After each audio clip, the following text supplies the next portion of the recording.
ವೀಕ್ಷಕರೇ, ತೈಕುತಾಮ್ ಯೂಟ್ಯೂಬ್ ಬಳಗದ ಈ ಕಾರ್ಯಕ್ರಮಕ್ಕೆ ನಿಮಗೆ ಹೃತ್ಪೂರ್ವಕವಾದಂಥ ಸ್ವಾಗತ. ಇವತ್ತು ನಾವು ಹೊಡಬಟ್ಟೆ ವೆಂಕಟರಾವ್ ಎನ್ನುವ ಹಿರಿಯ ಭಾಗವತರ ಸಂದರ್ಶನವನ್ನು ಮಾಡಿ ನಿಮಗೆ ಕೆಲವು ಅಮೂಲ್ಯ ಮಾಹಿತಿಗಳನ್ನು ಕೊಡ್ತಾ ಇದ್ದೀವಿ. ಶ್ರೀಯುತ ಹೊಡಬಟ್ಟೆ ವೆಂಕಟರಾವ್ ಇವರು ಬಡಗುತಿಟ್ಟಿನ ಬಯಲಾಟ ಯಕ್ಷಗಾನದ ಹುಲಿ ಎನ್ನಬಹುದಾದಂಥ ಭಾಗವತರು. ಸುಮಾರು 18 ವರ್ಷಗಳ ಕಾಲ ಯಕ್ಷಗಾನ ಬಯಲಾಟಗಳಲ್ಲಿ ಭಾಗವತಿಕೆ ಮಾಡಿದವರು. ಅದನ್ನು ಮೀರಿ ಇನ್ನೂ ಅದೆಷ್ಟೋ ಕಾರ್ಯಕ್ರಮಗಳಲ್ಲಿ ಯಕ್ಷಗಾನ, ತಾಳಮದ್ದಳೆ ಇತ್ಯಾದಿಗಳಲ್ಲಿ ಪಾಲ್ಗೊಂಡವರು. ಅವರ ಬಳಿ ತುಂಬ ಅನುಭವ ಇದೆ. ಒಂದು 20-30 ವರ್ಷಗಳ ಹಿಂದಿನ ಬಯಲಾಟ ರಂಗಭೂಮಿಯ ಚಿತ್ರಣ ಇದೆ. ಅದನ್ನೆಲ್ಲ ನಿಮಗೆ ಇವತ್ತು ಉಣಬಡಿಸ್ತಾ ಇದ್ದೀವಿ. ಬನ್ನಿ, ಕಂಚಿನ ಕಂಠದ ಭಾಗವತರಾದಂತಹ ಶ್ರೀಯುತ ಹೊಡಬಟ್ಟೆ ವೆಂಕಟರಾವ್ ಇವರ ಸಂದರ್ಶನವನ್ನು ಆಲಿಸೋಣ. ಸಾಗರ ಸೊರಬ ತಾಲೂಕು ಸೇರಿದಂತಹ ಸಾಗರ ಯಕ್ಷಗಾನ ಪ್ರಾಂತ್ಯದ ಹಿರಿಯ ಭಾಗವತರು. ಇವತ್ತು ನಮ್ಮ ವೀಕ್ಷಕರಿಗೆ ನಿಮ್ಮ ಪರಿಚಯವನ್ನು ಮಾಡಿಕೊಡಬೇಕು ಅಂತ ನಿಮ್ಮ ಸಂದರ್ಶನವನ್ನು ಬಯಸಿ ಬಂದಿದ್ದೇನೆ. ನಿಮಗೆ ನಮಸ್ಕಾರ. ನಮಸ್ಕಾರ. ಹೊಡಬಟ್ಟೆ ಊರಿನ ವೆಂಕಟರಾವ್, ನೀವು ಜನಿಸಿದ್ದು 1959 ಇಸ್ವಿಯಲ್ಲಿ. ಮಲೆನಾಡು ಅಂತಂದರೆ ಸಾಮಾನ್ಯವಾಗಿ ಒಂದು ಯಕ್ಷಗಾನ ಹಿನ್ನೆಲೆಯ ಪ್ರದೇಶ. ನಿಮಗೆ ಯಕ್ಷಗಾನದ ಅಭಿರುಚಿ ಎಲ್ಲಿಂದ ಆರಂಭ ಆಯಿತು? ಯಕ್ಷಗಾನದ ಅಭಿರುಚಿ ಅಂದರೆ ನಾವು ಚಿಕ್ಕವರು ಇದ್ದಾಗಿಂದಲೂ ನಮ್ಮ ಕಡೆ ದೊಡ್ಡೇರಿ ಮೇಳ ಅಂತ ಇತ್ತು. ಅವರು ಬಯಲಾಟ ಮಾಡ್ತಾಯಿದ್ರು. ನಮ್ಮೂರಲ್ಲಿ ಆಟ ಆದರೂ ನಾವು ಹತ್ರ ಆಟ ಆದರೂ ಎಲ್ಲಾದರೂ ಹೋಗ್ತಿದ್ವಿ. ಅಲ್ಲಿ ಆಟ ನೋಡಿ ನೋಡಿ ನಮಗೆ ಯಕ್ಷಗಾನದ ಗೀಳು ಹುಡುಗಾಟಿಗೆಯಿಂದ ತಾನಾಗೇ ಬಂದದ್ದು. ನಿಮ್ಮೂರಿನದ್ದೇ ಯಕ್ಷಗಾನ ಮೇಳ ಏನಾದರೂ ಇತ್ತಾ? ನಮ್ಮೂರದ್ದು ಹಿಂದೆ ಇತ್ತಂತೆ, ನಮಗೆ ಗೊತ್ತಿಲ್ಲ. ನಮ್ಮ ತಂದೆಯವರೆಲ್ಲ ಅಲ್ಲಿ ವೇಷ ಮಾಡಿದರು. ನಮ್ಮೂರಲ್ಲಿ ಯಕ್ಷಗಾನ ಹಳೆ ಕಲಾವಿದರು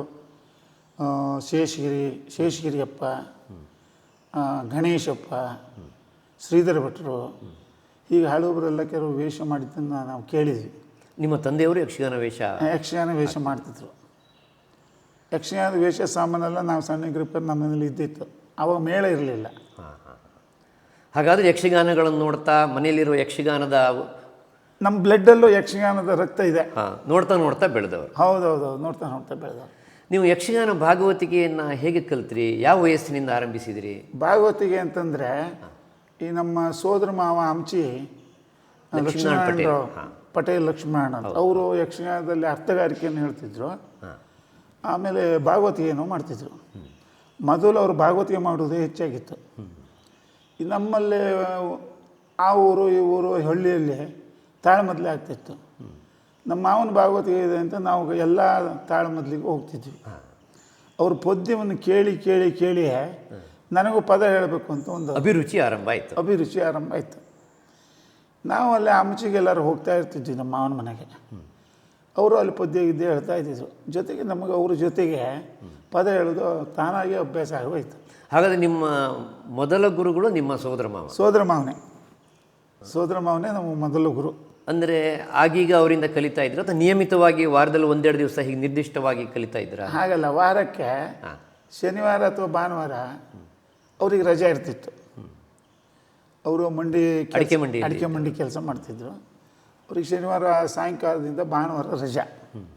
ಶನಿವಾರ ಸಾಯಂಕಾಲ ಮತ್ತು ಭಾನುವಾರ ಸಾಯಂಕಾಲ ನಮಗೆ ಹಂಚಿಯಲ್ಲೇ ಭಾಗವತಿಕೆ ಕ್ಯಾಂಪು. ಅಂದರೆ ಈಶ್ವರಾಚಾರ್ಯರು, ಶ್ರೀನಿವಾಸಾಚಾರ್ಯರು, ದೊಡ್ಡಬಳೆ ಗಜಾನ್ನ, ಹಂಚಿ ಮಾಬಲಗಿರಿ, ಹಂಚಿ ತಿಮ್ಮಪ್ಪ, ಹೀಗೆ ನಾವೆಲ್ಲ ಹಂಚಿ ಪಟೇಲ್ರ ಮನೆಯಲ್ಲಿ ಸೇರಿ ಸಾಯಂಕಾಲ ಬೈಟಾಕ್ ಮಾಡ್ತಿದ್ವಿ. ಆಗ ನಿಮ್ಗೆ ಎಷ್ಟು ವರ್ಷ ಆಗಿದ್ದಿರ್ಬೋದು? ಆಗ ನಾನು ಸುಮಾರು 7ನೇ ಕ್ಲಾಸ್.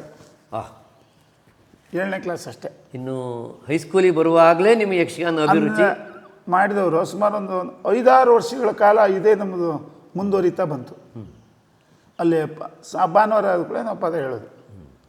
ಹಾಗಾಗಿ ನಮಗೆ ಅಲ್ಲೇ ಪದ ಹೇಳೋ ಕ್ರಮ ಎಲ್ಲ ಅಲ್ಲೇ ಅಭ್ಯಾಸ ಆಗೋಯ್ತು, ಒಬ್ಬರಿಂದ ಅಂತ. ಆಮೇಲೆ ನಿಮ್ಮ ವಿದ್ಯಾಭ್ಯಾಸ ನನಗೆ ಸೆಕೆಂಡ್ ಇಯರ್ PUC ಆಗಿದೆ. ಸೆಕೆಂಡ್ ಇಯರ್ PUC ಆದ ಮೇಲೆ ನಾನು ಯಕ್ಷಗಾನ ಸ್ವಲ್ಪ ಗೀಳಿತ್ತಲ್ಲ, ಮೊದಲು ಕೊನೆಗೆ ಬೇರೆ ಇತ್ತು, ಬೆಂಗಳೂರಿಗೆ ಕೆಲಸ ಹಿಡಿಬೇಕು ಅಂತ ಹೋದೆ, ಅದು ಆಗಲಿಲ್ಲ, ಇಂಟ್ರೆಸ್ಟ್ ಬರಲಿಲ್ಲ ನನಗೆ. ಯಕ್ಷಗಾನದ ಮೇಲೆ ಮನಸ್ಸು ಎಳೀತಿತ್ತು. ಕೊನೆಗೆ ನಾನು ಮನೆಗೆ ಬಂದು ಆ ವರ್ಷ ಮನೆಯಲ್ಲಿದ್ದಾಗ ನಾನು ಈ ಕೆಲವು ಬಯಲಾಟ ಮೇಳಗಳಲ್ಲೆಲ್ಲ ಪದ್ಯ ಹೇಳ್ತಿದ್ದೆ. ದೊಡ್ಡೇರಿ ಮೇಳ ಮತ್ತು ಹೊಸೂರು ಮೇಳ, ಹೊಸೂರು ಸತ್ಯನಾರಾಯಣ ಅಂತ ಅವರು ಒಂದು ಮೇಳ ಮಾಡಿದ್ರು. ಅವರು ಈ ಕೇರಿಯಲ್ಲೆಲ್ಲ ಕಾಯಂ ಆಟಗಳಿರ್ತಿತ್ತು. ನಾನು ಹೋದ್ರೆ ಪದ ಹೇಳಿಸ್ತಿದ್ರು. ನನ್ನ ಪದ್ಯ ಜನರಿಗೂ ಭಾಳ ಇಷ್ಟ ಆಗಿತ್ತು, ಯಾಕೆಂದ್ರೆ ನನ್ನ ಸ್ವರ ಭಾಳ ಒಳ್ಳೆಯ ಸ್ವರ. ಜನರಿಗೆ ಇಷ್ಟ ಆಗಿ ನಮಗೆ ಹೊಡಬಟ್ಟೆ ಭಾಗವತರ ಪದ್ಯ ಅಂದರೆ ಒಳ್ಳೆ ಪದ್ಯ ಅಂತ ನಮ್ಮ ಎದುರಿಗೆ ಹೇಳೋಕ್ಕೆ ನಮಗೆ ಯಕ್ಷಗಾನದ ಮೇಲೆ ಇನ್ನೂ ಇಂಟ್ರೆಸ್ಟ್ ಬಂತು. ಹೀಗೆ ಆಲೋಚನೆ ಮಾಡಿರ್ಬೇಕಾದ್ರೆ ಅದೇ ವರ್ಷ ನಮ್ಮ SR ಹೆಗ್ಡೆ ಅಂತ ಒಬ್ಬ ಕಲಾವಿದರಿದ್ದಾರೆ, ಸೀತಾರಾಮ್ ಹೆಗಡೆ, ಉಳಿವಿಯಲ್ಲಿ. ಅವರು ಸೌಕೂರು ಮೇಳದಲ್ಲಿ ಇದ್ದರು. ಒಂದು ದಿವಸ ನಮ್ಮ ಮನೆಗೆ ಬಂದರು. ಹೀಗೆ ಭಾಗವತರೇ, ಸೌಕೂರು ಮೇಳಕ್ಕೆ ಭಾಗವತರಿಲ್ಲ ಈ ವರ್ಷ, ನಿಮ್ಮನ್ನು ಕರ್ಕೊಂಡು ಹೋಗ್ಬೇಕು ಅಂತ ಮಾಡಿದ್ವಿ ಅಂದರು. ಅಂದರೆ ಅಲ್ಲಿಯ ತನಕ ನೀವು ಅಷ್ಟು ಇಷ್ಟು ಸೋದರ ಮಾವನಲ್ಲಿ ಕಲ್ತಿದ್ದು? ಈ ಬಯಲಾಟ ಮಾಡಿದಲ್ಲೆಲ್ಲ ನಾನು ಪದ್ಯ ಹೇಳ್ದೆ. ಅಂದರೆ ಎಲ್ಲ ಪ್ರಸಂಗಗಳನ್ನು ತೂಗಿಸುವಷ್ಟು ಇರಲಿಲ್ಲ, ಪದ ಹೇಳ್ತಿದ್ದೆ ಒಂದೊಂದು ಸಂದರ್ಭಕ್ಕೆ. ಸುಧನ್ವಾರ್ಜುನ ಒಂದೊಂದು ಸಂದರ್ಭ, ಒಂದು 10 ಪದ್ಯ. ಈಗ ಸುಮಾರು ಎಲ್ಲ ಬಯಲಾಟದ ಮೇಳಗಳಲ್ಲೂ ಹೋದಲ್ಲಿ ಮತ್ತು ತಾಳಮದ್ದಲೆಗಳಲ್ಲಿ, ಸಿರುವಂತಲ್ಲಿ ತಾಳಮದ್ದಲೆ ಆಗ್ತಿತ್ತು, ಎಲ್ಲ ಪದ್ಯ ತಾಳಮದ್ದಲೆ ಸುಮಾರೆಲ್ಲ ಪದ್ಯ ಹೇಳ್ತಿದ್ರು. ರೂಢಿ ಆಗ್ತಾ ಇತ್ತು ನಿಮಗೆ? ರೂಢಿ ನಮ್ಮ ಮಾವ ಅವರೇ ಹೇಳಿಸ್ತಿದ್ರು. ನಾವು ಎಲ್ಲಿ ತಾಳಮದ್ದಲಿಗೆ ಹೋದ್ರು ಒಂದು 8-10 ಪದ್ಯಗಳನ್ನು ನಮ್ಮ ಮಾವ ಅವರೇ ನಮ್ಮ ಹತ್ರ ಹೇಳಿಸ್ತಿದ್ರು.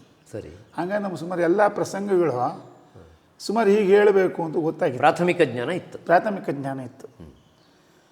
ಹಾಗೆ ಈ ನಮ್ಮ ಮಗ ಸೀತಾರಾಮರಾವ್ ಉಳಿವಿ, SR ಹೆಗ್ಡೆ ಅಂತವ್ರಿಗೆ, ಅವರು ಸೀದಾ ನಮಗನ ಸೌಕೂರು ಮೇಳ ಕರ್ಕೊಂಡು ಹೋದರು. ಅದು ಮಳೆಗಾಲದಲ್ಲಿ ಅಲ್ಲಿ ಸಾಹುಕಾರ ನಾರಾಯಣ ಶೆಟ್ಟರು ಅಂತ, ಮತ್ತು ಸಿದ್ದಾಪುರದ ಮೂರ್ತಿ ಭಟ್ರು ಅಂತ. ಮೂರ್ತಿ ಭಟ್ರ ಮನೆಯಲ್ಲಿ ನಾವು ಪದ್ಯ ಟ್ರಯಲ್ ಮಾಡಿದರು, ಯಾಕೆ ಪದ ಹೇಳ್ತಾರೆ ಭಾಗವತ ಅಂತ. ಹಾಗೆ ನಮ್ಮನ್ನು ಅಲ್ಲಿ ಒಬ್ಬರೇ ಜನಾರ್ದನ ಆಚಾರ್ಯ ಅಂತ ಒಬ್ಬರು ಇದ್ದರು, ಒಳ್ಳೆ ಹೆಸರುವಾಸಿ ಮೊದಲೇಗಾರ, ಈಗಿಲ್ಲ ಅವರು. ಚಂಡೆನೂ ಬರೆಸ್ತಿದ್ರು, ಮೊದಲೇನೂ ಬರೆಸ್ತಿದ್ರು. ಅವ್ರ ಮೊದಲಿಗೆ ಒಂದು 4 ಪದ್ಯ ಹೇಳಿದ್ವಿ ನಾವು. ಆವಾಗ ಅವ್ರಿಗೆ ಪದ್ಯ ಭಾಳ ಇಷ್ಟ ಆಯಿತು. ನಮ್ಮ ಸ್ವರ ಆಗಿದೆ ಎಲ್ಲ ಸ್ವಲ್ಪ ನಾವುಡ್ರ ಕ್ಯಾಸೆಟ್ಟೆಲ್ಲ ಕೇಳಿ ನಾವುಡ್ರ ಪದ್ಯ ಹೇಳ್ದಂಗೆ ಹೇಳ್ತಿದ್ದೆ. ನನ್ನ ಸ್ವರ ನಾವುಡ್ರ ಸ್ವರಕ್ಕೆ ಸ್ವಲ್ಪ ಟಚಪ್ ಆಗ್ತಿತ್ತು ಅದು. ಹಾಗೆ ಕೇಳಿದವರು ಅವರಿಗಿಲ್ಲ, ಮುಂದೆ ವರ್ಷ ನೀವು ನಮ್ಮ ಮೇಳಕ್ಕೆ ಬರಲೇಬೇಕು ಅಂದರು. ಸೆಲೆಕ್ಷನ್ ಆಗೇ ಬಿಡ್ತು. ಸೆಲೆಕ್ಷನ್ ಆಗಿಬಿಡ್ತು. ಅಲ್ಲಿ ಅಗ್ರಿಮೆಂಟು ಮಾಡಿಬಿಟ್ರು. ಅವಾಗೆಲ್ಲ ಹೆಚ್ಚಿಗೆ ಸಂಬಳ ಇಲ್ಲ, ನಾವು ಸಂಬಳದ ಅವಶ್ಯಕತೆ ಇರಲಿಲ್ಲ ಅವಾಗ. ಮೇಳ ಭಾಗವತಿಗೆ ಹೋಗ್ಬೇಕು ಅಂತಂದು ನೀವು ಧೈರ್ಯವನ್ನೇ ಮಾಡಿದ್ರಿ, ಮೇಳದ ಭಾಗವತರ ಆಗಬೇಕು ನೋಡೋಣ ಅಂತ. ಹಾಗೆ ಸೀದಾ ಅಗ್ರಿಮೆಂಟ್ ಆಯಿತು, ಮನೆ ಬಂದ್ವಿ. ಆದರೆ ಮನೆ ಬಂದ ಮೇಲೆ ನನಗೆ ಯಕ್ಷಗಾನದಲ್ಲಿ, ರಂಗಸ್ಥಳದಲ್ಲಿ, ಬಯಲಾಟದ ಮೇಳದಲ್ಲಿ ಪದ್ಯ ಹೇಳುವ ಕೆಪಾಸಿಟಿ ನನಗೆ ಸ್ವಲ್ಪ ಕಡಿಮೆ ಇದೆ ಅಂತ ನನಗೆ ಗೊತ್ತಾಯ್ತದೆ. ಹಾಗಾಗಿ ಒಂದು ಸ್ವಲ್ಪ ತಾಳ, ಯಕ್ಷಗಾನದ ನಡೆಗಳು, ಪದ್ಯಗಳ ಎತ್ತುಗಡಿ, ಇದೆಲ್ಲ ನಾವು ಒಂದು ಸ್ವಲ್ಪ ಮಳೆಗಾಲದಲ್ಲಿ ಅಭ್ಯಾಸ ಮಾಡೋದು ಒಳ್ಳೆಯದು ಅಂತೇಳಿ ನಮ್ಮ ಬಚ್ಚಿಗಾರು ಶುಂಠಿ ರಾಮಕೃಷ್ಣ ಭಟ್ರು ಮನೆಯಲ್ಲೇ 3 ತಿಂಗಳು ಮಳೆಗಾಲಕ್ಕೆ ಹೋಗಿ ಅಭ್ಯಾಸ ಮಾಡಿದೆ. ಈಗ ಭಾಗವತನಾಗುವ ತಯಾರಿ? ಹೌದು, ಭಾಗವತನಾಗುವ ತಯಾರಿ. ಯಾವ ಪದ್ಯಗಳನ್ನು ಹೇಗೆ ಎತ್ತುಗಡಿ ಮಾಡೋದು, ಯಾವ್ಯಾವ ಪದ್ಯಗಳನ್ನು ಯಾವ ರಾಗದಲ್ಲಿ ಹೇಳೋದು, ಯಾವ ಕ್ರಮದಲ್ಲಿ ಹೇಳೋದು ಅಂತೇಳಿ ಸುಮಾರಿಗೆ ಪ್ರಾಥಮಿಕ ರಂಗತಂತ್ರಗಳು ಅವರೆಲ್ಲ ಸುಮಾರು ತರಬೇತಿ ಮಾಡಿದರು ನನ್ನ. ಅಷ್ಟೊತ್ತಿಗೆ ನವಂಬರ್ ಬಂದುಬಿಡ್ತು, ಮೇಳ ಶುರುವಾಯಿತು. ಮೇಳದ ತಿರುಗಾಟ ಆರಂಭ ಆಯಿತು. ಮೇಳದ ತಿರುಗಾಟ ಪ್ರಾರಂಭ. ಮೇಳದಲ್ಲಿ ಎಲ್ಲ ನುರಿತ ಕಲಾವಿದರು. ನನಗೆ ಯಕ್ಷಗಾನದಲ್ಲಿ ಭಾಳ ಅಭ್ಯಾಸ ಇದ್ದವಲ್ಲ ನಾನು. ಅಂದರೆ ಈ ದಕ್ಷಿಣ ಕನ್ನಡದಲ್ಲಿ ಎಲ್ಲ ಪ್ರಸಂಗಗಳಿಗೂ ಅದರದ್ದೇ ಆದಂಥ ಒಂದು ನಡೆ ಇದೆ. ಈ ಸುಧನ್ವಾರ್ಜುನ ಅಂತಂದರೆ ಸುಧನ್ವಾರ್ಜುನ ಪ್ರಸಂಗ ಒಂದು ನಡೆ. ಆ ನಡೆ ಗೊತ್ತಿದ್ದರೆ ಮಾತ್ರ ಆ ಪ್ರಸಂಗ ನಡೆಸ್ಬೋದು. ಯಾವ ಕಲಾವಿದರಾದರೂ, ದಕ್ಷಿಣ ಕನ್ನಡದ ಯಾವುದೇ ಕಲಾವಿದರಾದರೂ ಆ ಪ್ರಸಂಗದ ನಡೆ ಬಿಟ್ಟು ಹೋಗೋದಿಲ್ಲ ಅವರು. ಆ ನಡೆ ಗೊತ್ತಿದ್ದು ಭಾಗವತರು, ಯಾವುದೇ ಮೇಳದಲ್ಲಿ ಪದ ಹೇಳ್ಬೋದು. ಅಂದರೆ ಆ ನಡೆ ಗೊತ್ತಿರಬೇಕಷ್ಟೇ. ನಮಗೆ ನಡೆ ಗೊತ್ತಿಲ್ಲ. ನಾವು ದಕ್ಷಿಣ ಕನ್ನಡದಲ್ಲಿ ನುರಿತ ಕಲಾವಿದರಲ್ಲ. ಆಮೇಲೆ ದಕ್ಷಿಣ ಕನ್ನಡದಲ್ಲಿ ಭಾಗವತ ಅಂತ ಅನಿಸಿಕೊಳ್ಳೋದು ಭಾಳ ಕಷ್ಟ. ನಮ್ಮ ಉತ್ತರ ಕನ್ನಡದಿಂದ ಹೋಗಿ ಅವಾಗ ಯಾರೂ ಇರಲಿಲ್ಲ ಅಲ್ಲಿ, ನಮ್ಮ ಉತ್ತರ ಕನ್ನಡದವರು. ಆ ಸ್ಥಿತಿಯಲ್ಲಿ ನೀವು ಸೌಕೂರು ಮೇಳವನ್ನು ಸೇರಿ ಸೌಕೂರು ಮೇಳ ಸೇರಿದೆ. ಆಗ ಆ ಮೇಳದಲ್ಲಿ ಯಾರೆಲ್ಲ ಕಲಾವಿದರಿದ್ದರು? ಮೇಳದಲ್ಲಿ ಒಳ್ಳೊಳ್ಳೆ ಕಲಾವಿದರು ಇದ್ದರು ಅವಾಗ. ಅವಾಗ ಶೃಂಗೇರಿ ಭಾಸ್ಕರ್ ಶೆಟ್ಟರು ಅವರು ಸ್ವಲ್ಪ ಹಳಬರು, ಒಳ್ಳೆ ಕಲಾವಿದ. ಆಮೇಲೆ ನಮ್ಮ ಎಸ್ ಆರ್ ಹೆಗ್ಡೆರ್ ಇದ್ದರು. ಎಸ್ ಆರ್ ಹೆಗ್ಡೆರು ನಮಗೆ ಸ್ವಲ್ಪ ಸಪೋರ್ಟು. ಈಗ ಅವರಿಗೆ ಚಾಲ್ತಿ ಇತ್ತು ಪ್ರಸಂಗಗಳನ್ನೇ ನಮ್ಮ ನಾರಾಯಣ ಶೆಟ್ಟರು ಮಾಡಿಸ್ತಿದ್ರು. ಈ ನನ್ನ ಭಾಗವತಿಗೆ ನಮ್ಮ ಸ್ವರ ಚಲೋ ಇರೋದಕ್ಕಾಗಿ ಪದ್ಯಗಳು ಒಳ್ಳೆಯದ ಪದ್ಯದ ಜನರಿಗೆ ಹಿಡಿಸ್ತದೆ. ಆದ್ದರಿಂದ ನಾರಾಯಣ ಶೆಟ್ಟರು ನನಗೆ ಒಳ್ಳೆ ಧೈರ್ಯ ಕೊಡ್ತಿದ್ರು. ಆಮೇಲೆ ನಮಗೂ ಗೊತ್ತಿದ್ದ ಪ್ರಸಂಗಗಳನ್ನೇ ಅವ್ರು ಹಿಡಿಸ್ತಿದ್ರು. ನೀವು ಅನುಭವ ಇಲ್ಲದೇ ಇರುವ ಭಾಗವತರು. ಹೌದು. ಮೇಳದಲ್ಲಿ ಅದಾಗಲೇ ತುಂಬ ಅನುಭವಿ ವೇಷಧಾರಿಗಳಿದ್ರು. ವೇಷಧಾರಿಗಳು ಅವ್ರು ನಿಮ್ಮನ್ನು ಹೇಗೆ ನೋಡ್ತಾ ಇದ್ರು? ಅವರಿಗೆ ನನ್ನ ಪದ್ಯ ಅಷ್ಟು ಖುಷಿ ಆಗ್ತಿರಲಿಲ್ಲ. ಯಾಕೆಂದರೆ ನನಗೆ ಆ ಪದ್ಯಗಳ ನಡೆ ಗೊತ್ತಿಲ್ಲ. ಅವರಿಗೆ ಬೇಕಾದ ರೀತಿಯಲ್ಲಿ ಹೇಳಿ ನಿಮ್ಗೆ ಆಗ್ತಿರ್ಲಿಲ್ಲ. ಅವ್ರಿಗೆ ಬೇಕಾದ ನನಗೆ ಗೊತ್ತೇ ಇಲ್ಲ ಅದು. ಅದು ಈಗ ಪ್ರಸಂಗದ ಎಲ್ಲ ಪದ್ಯಗಳನ್ನು ಹೇಗೆ ಹೇಳಬೇಕು ಅನ್ನೋದು ನನಗೆ ಗೊತ್ತಿಲ್ಲ. ಅವರು ಕರೆದು ಈ ಪದ್ಯ ಹೀಗೆ ಅಂತ ಅವ್ರು ಹೇಳೋದಿಲ್ಲ. ಅದು ಕಲಾವಿದರು ಕೊಟ್ಟು ಅವರಿಗೆ ನಮ್ಮ ಪದ್ಯ ಸ್ವಲ್ಪ ತ್ರಾಸಾಗ್ತಿತ್ತು. ಅವರವರಲ್ಲೇ ಮಾತಾಡ್ತಿದ್ರು ಅವರು. ಜನ ಇವರು ಪದ್ಯಗಳನ್ನು ಮಿಚ್ತಾರೆ, ನಮಗೆ ರಂಗಸ್ಥಳದಲ್ಲಿ ತ್ರಾಸಾಗ್ತದೆ, ಇದು ಯಾರಿಗೂ ಗೊತ್ತಾಗೋದಿಲ್ಲ. ಅವರು ರಂಗಸ್ಥಳಕ್ಕೆ ಬಂದ ಕೂಡ ಚಪ್ಪಾಳೆ ಬೀಳ್ತದೆ, ನೋಟಿನ ಹಾರು ಬೀಳ್ತದೆ. ಆದರೆ ನಮ್ಗೆ ಪರಿಸ್ಥಿತಿ ಕೇಳೋರು ಯಾರು ಅಂತ ಹೇಳ್ತಿದ್ರು. ಅದು ನನಗೆ ಗೊತ್ತಾಗ್ತಿತ್ತು. ಕೊನೆಗೆ ಕಲಾವಿದರೇ ನನ್ನನ್ನು ತಯಾರು ಮಾಡಿಕೊಂಡ್ರು. ಈಗ ಹೆರಂಜಾಲ್ ಸುಬ್ಬಣ್ಣ, ಮಳ್ಳಳ್ಳಿ ಹಿರಿಯ, ಅವರಿಗೆಲ್ಲ ಪದ್ಯಕ್ಕೆ ಪುಸ್ತಕ ಬೇಡ, ಅಷ್ಟು ಪದ್ಯಗಳು ತಲೆಯಲ್ಲೇ ಇದೆ ಅವರಿಗೆ. ಎಲ್ಲ ಪ್ರಸಂಗದ ಪದ್ಯಗಳನ್ನು ಅವರು ಬಾಯಲ್ಲೇ ಹೇಳ್ತಾರೆ, ಮತ್ತು ಹೇಗೆ ಹೇಳಬೇಕು ಅಂತ ಹೇಳ್ತಾರೆ. ಅವರು ಕೊನೆಗೆ ಎಲ್ಲ ಪದ್ಯಗಳನ್ನು ಅವ್ರಿಗೆ ಸರಿಯಾಗದೆ ಹೋದರೆ ನಮ್ಮನ್ನು ಕರೆದು, ಭಾಗವತರ ಈ ಪದ್ಯ ಹೀಗೆ ಹೇಳಿ, ಈ ಪದ್ಯ ಈ ದಾಟಿ ಒಳಗೆ ಹೇಳಿ ಅಂತ ಅವ್ರು ಹೇಳಿ ತೋರಿಸ್ತಿದ್ರು. ನಾನು ಪ್ರಯತ್ನ ಮಾಡಿ ಹಾಗೆ ಅವ್ರು ಹೇಗೆ ಹೇಳ್ತಾರೋ ಹಾಗೆ ಹೇಳುವ ಪ್ರಯತ್ನ ಮಾಡ್ತಿದ್ದೆ. ಕೊನೆಗೆ ನಮಗೆ ಹೋಗ್ತಾ ಈ ಟೇಪ್ ರಿಕಾರ್ಡರ್ ಬಂತು. ಟೇಪ್ ರಿಕಾರ್ಡರ್ ಫಸ್ಟಿಗಿರಲ್ಲ, ನಾವು ಮೇಳಕ್ಕೆ ಸೇರಬೇಕಾದ್ರೆ ಟೇಪ್ ರಿಕಾರ್ಡರ್ ಇರಲಿಲ್ಲ, ಅಷ್ಟು ಮೇಲೆ ಬಂದಿದ್ದದು. ಟೇಪ್ ರಿಕಾರ್ಡ್ ಬಂದ ಕೂಡ ನಮಗೆ ಎಲ್ಲ ಭಾಗವತರ ಪದ್ಯಗಳು ಕೇಳುವಾಗಾಯಿತು. ನಾವು ಮಳೆಗಾಲದಲ್ಲಿ ಅವ್ರ ಪದ್ಯಗಳನ್ನು ಯಾವ್ಯಾವ ಪ್ರಸಂಗಗಳ ಪದ್ಯಗಳನ್ನು ಹೆಂಗೆ ಹೇಳ್ತಾರೆ ಅಂತ ಕೇಳೋದು, ಹಾಗೆ ಅಭ್ಯಾಸ ಮಾಡೋದು. ಅಷ್ಟ್ರ ಮೇಲೆ ನಮಗೆ ಯಾವ ಪ್ರಸಂಗದ್ದು ಅಷ್ಟು ಸಮಸ್ಯೆ ಆಗಲಿಲ್ಲ. ಯಾವ ಪ್ರಸಂಗ ಆದರೂ ಎಲ್ಲ ಪ್ರಸಂಗಗಳು ಪದ್ಯಗಳು ಒಂದೇ.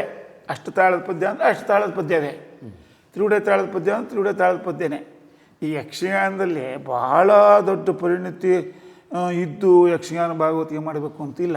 ಸನ್ನಿವೇಶಕ್ಕೆ ಅನ್ವಯಿಸೋದು ಹೇಗೆ ಅಂತ ಬೇಕು. ಈ ಅವಿದ್ಯಾವಂತನು ಹಿಂದೆ ಭಾಗವತನಾಗಿ ಪ್ರಸಿದ್ಧಿಯಾದವರು ಇದ್ದಾರೆ. ಅದು ಜಾನಪದ ಕಲೆಯಾಗಿದ್ದಕ್ಕಾಗಿ ಯಾವ್ಯಾವ ಪದ್ಯಗಳನ್ನು ಹೇಗೆ ಹೇಳಬೇಕು ಹಾಗೆ ಹೇಳಿಬಿಟ್ರೆ ಅವು ಭಾಗವತನೇ ದಾಟಿ. ಹೌದು, ದಾಟಿ. ನಮ್ಮಲ್ಲಿ ಒಬ್ಬ ಘಟ್ಟ ಕೇಳಿನವರು ಪುಂಡ ಭಾಗವತರು ಅಂತ ಇದ್ದರು. ಅವರು ನಮ್ಮ ಕಡೆ ಬಯಲಾಟದ ಮೇಳಕ್ಕೆಲ್ಲ ಬರ್ತಿದ್ರು. ಅವರಿಗೆ ಪ್ರಸಂಗದ ಪಟ್ಟಿ ಓದಕ್ಕೆ ಬರ್ತಿಲ್ಲ. ಆದರೂ ಸುಮಾರು ಎಲ್ಲ ಪ್ರಸಂಗಗಳು ಬಾಯ್ಪಾಠ ಅವರಿಗೆ. ಅವರು ಒಳ್ಳೆಯ ಭಾಗವತರು ಅಂತ ಅಂದ್ಕೊಂಡಿದ್ರು. ಈಗ ಅವ್ರ ಪದ್ಯಗಳನ್ನು ನಾನು ಬೇಕಷ್ಟು ಕೇಳಿದ್ದೆ. ಅಂದರೆ ಯಾವ್ಯಾವ ಪದ್ಯಗಳನ್ನು ಹೇಗೆ ಹೇಳಬೇಕು ಅನ್ನೋದೆಲ್ಲ ಹೇಳ್ತಿದ್ರು ಅವರು. ಈಗೆಲ್ಲವೂ ಇವರು ನಮಗೆ ಅದ್ರ ಮೇಲೆ ಸ್ವಲ್ಪ ಆಸಕ್ತಿ ಇದೆ ಅಂತ ಆದರೆ, ಈ ನಾವು ಹೋದ ಕೂಡಲೇ ಯಾವುದೇ ಒಂದು ಆಟಕ್ಕೆ ಹೋದ್ವಿ ಅಂದರೆ ಅವರೊಂದು ಪ್ರಸಂಗ ಮಾಡಿಸಿದ್ರು ಅಂದರೆ ಯಾವ ಪದ್ಯಗಳನ್ನು ಹೇಗೆ ಹೇಳೋದು, ಯಾವ ಪದ್ಯ ಆದ ಕೂಡ ಹ್ಯಾಂಗೆ ಹೇಳೋದು, ಪ್ರಸಂಗಗಳ ನಡೆ ಹೇಗೆ, ಅದೆಲ್ಲ ನಾವು ಪುಸ್ತಕ ತೊಗೊಂಡು ಟಿಕ್ ಹಾಕ್ಕೊಂಬರ್ತಿದ್ವಿ. ನಾವು ಬರೀ ಆಟ ನೋಡೋಕೆ ಹೋಗ್ತಿರಲಿಲ್ಲ ಬೇರೆಯವ್ರಂಗೆ. ನಾವು ಆಟಕ್ಕೆ ಹೋದ್ರೆ ನಮ್ಮ ಜೊತೆಗೆ ಒಂದು ಪುಸ್ತಕ ಇರ್ತಿತ್ತು. ಯಾರ್ದು ಪ್ರವೇಶ ಹೇಗೆ ಮಾಡಿಸಿದ್ರು, ದೀಗಣ ಹಾಕಿ ಮಾಡಿಸಿದ್ರು, ತೈತೈ ನದಿಮ ಹಾಕಿದ್ರು, ಅಥವಾ ಪದ್ಯ ಪ್ರವೇಶ ಮಾಡಿದರು, ಪ್ರವೇಶ ಹೇಗೆ ಮಾಡಿದರು, ಪದ್ಯ ಯಾವ ತಾಳದಲ್ಲಿ ಹೇಳಿದರು, ಯಾವ ರಾಗದಲ್ಲಿ ಹೇಳಿದರು, ಅದೆಲ್ಲ ನಾವು ಬರೀ ಟಿಕ್ ಹಾಕಿ ಬಂದುಬಿಡ್ತಿದ್ವಿ. ಈಗ ನಾವು ಒಂದು ಪ್ರಸಂಗ ಟಿಕ್ ಹಾಕಿ ಬಂದು ನಾಳೆ ನಮ್ಮ ಮೇಳದಲ್ಲಿ ಅದೇ ಪ್ರಸಂಗ ಅಂತಂದ್ರೆ ನಾವು ಹಾಗೆ ಹೇಳ್ತಿದ್ವಿ. ನಮಗೆ ತ್ರಾಸಿಲ್ಲ, ಅದೇ ನಡೆ ಇತ್ತು ಎಲ್ಲ ಬದಿ. ಅಂದರೆ ಕೇವಲ ಪ್ರಾಥಮಿಕ ಅಭ್ಯಾಸವನ್ನು ಮಾಡಿದಂಥ ನೀವು ಸೌಕೂರು ಮೇಳದಲ್ಲಿ ನಿಮ್ಮ ಭಾಗವತಿಕೆಯ ವೃತ್ತಿಯನ್ನು ಆರಂಭಿಸಿದ ಮೇಲೆ ಅಲ್ಲಿನ ಹಿರಿಯ ಕಲಾವಿದರಿಂದ ಹಾಗೂ ಆ ಮಧ್ಯಂತರ ವಿರಾಮದಲ್ಲಿ ಸಾಕಷ್ಟನ್ನು ತುಂಬಿಸ್ಕೊಂಡು ಬಂದ್ರಿ. ಹೌದು. ಅಂದರೆ ನಿಮ್ಮ ಈ ಭಾಗವತಿಕೆಯ ವೃತ್ತಿ ಜೀವನಕ್ಕೆ ಸೌಕೂರು ಮೇಳ ಬಹಳ ಮಹತ್ವದ ಅನುಕೂಲ ಮಾಡ್ತು. ಆಮೇಲೆ ನುರಿತ ಕಲಾವಿದರ ಸಹವಾಸ. ಈಗ ಗೊತ್ತಿಲ್ಲದೆ ಇರುವ ಕಲಾವಿದರಿದ್ದರೆ ನಮಗೆ ತಯಾರಾಗಲಿಕ್ಕೆ ಆಗೋದಿಲ್ಲ.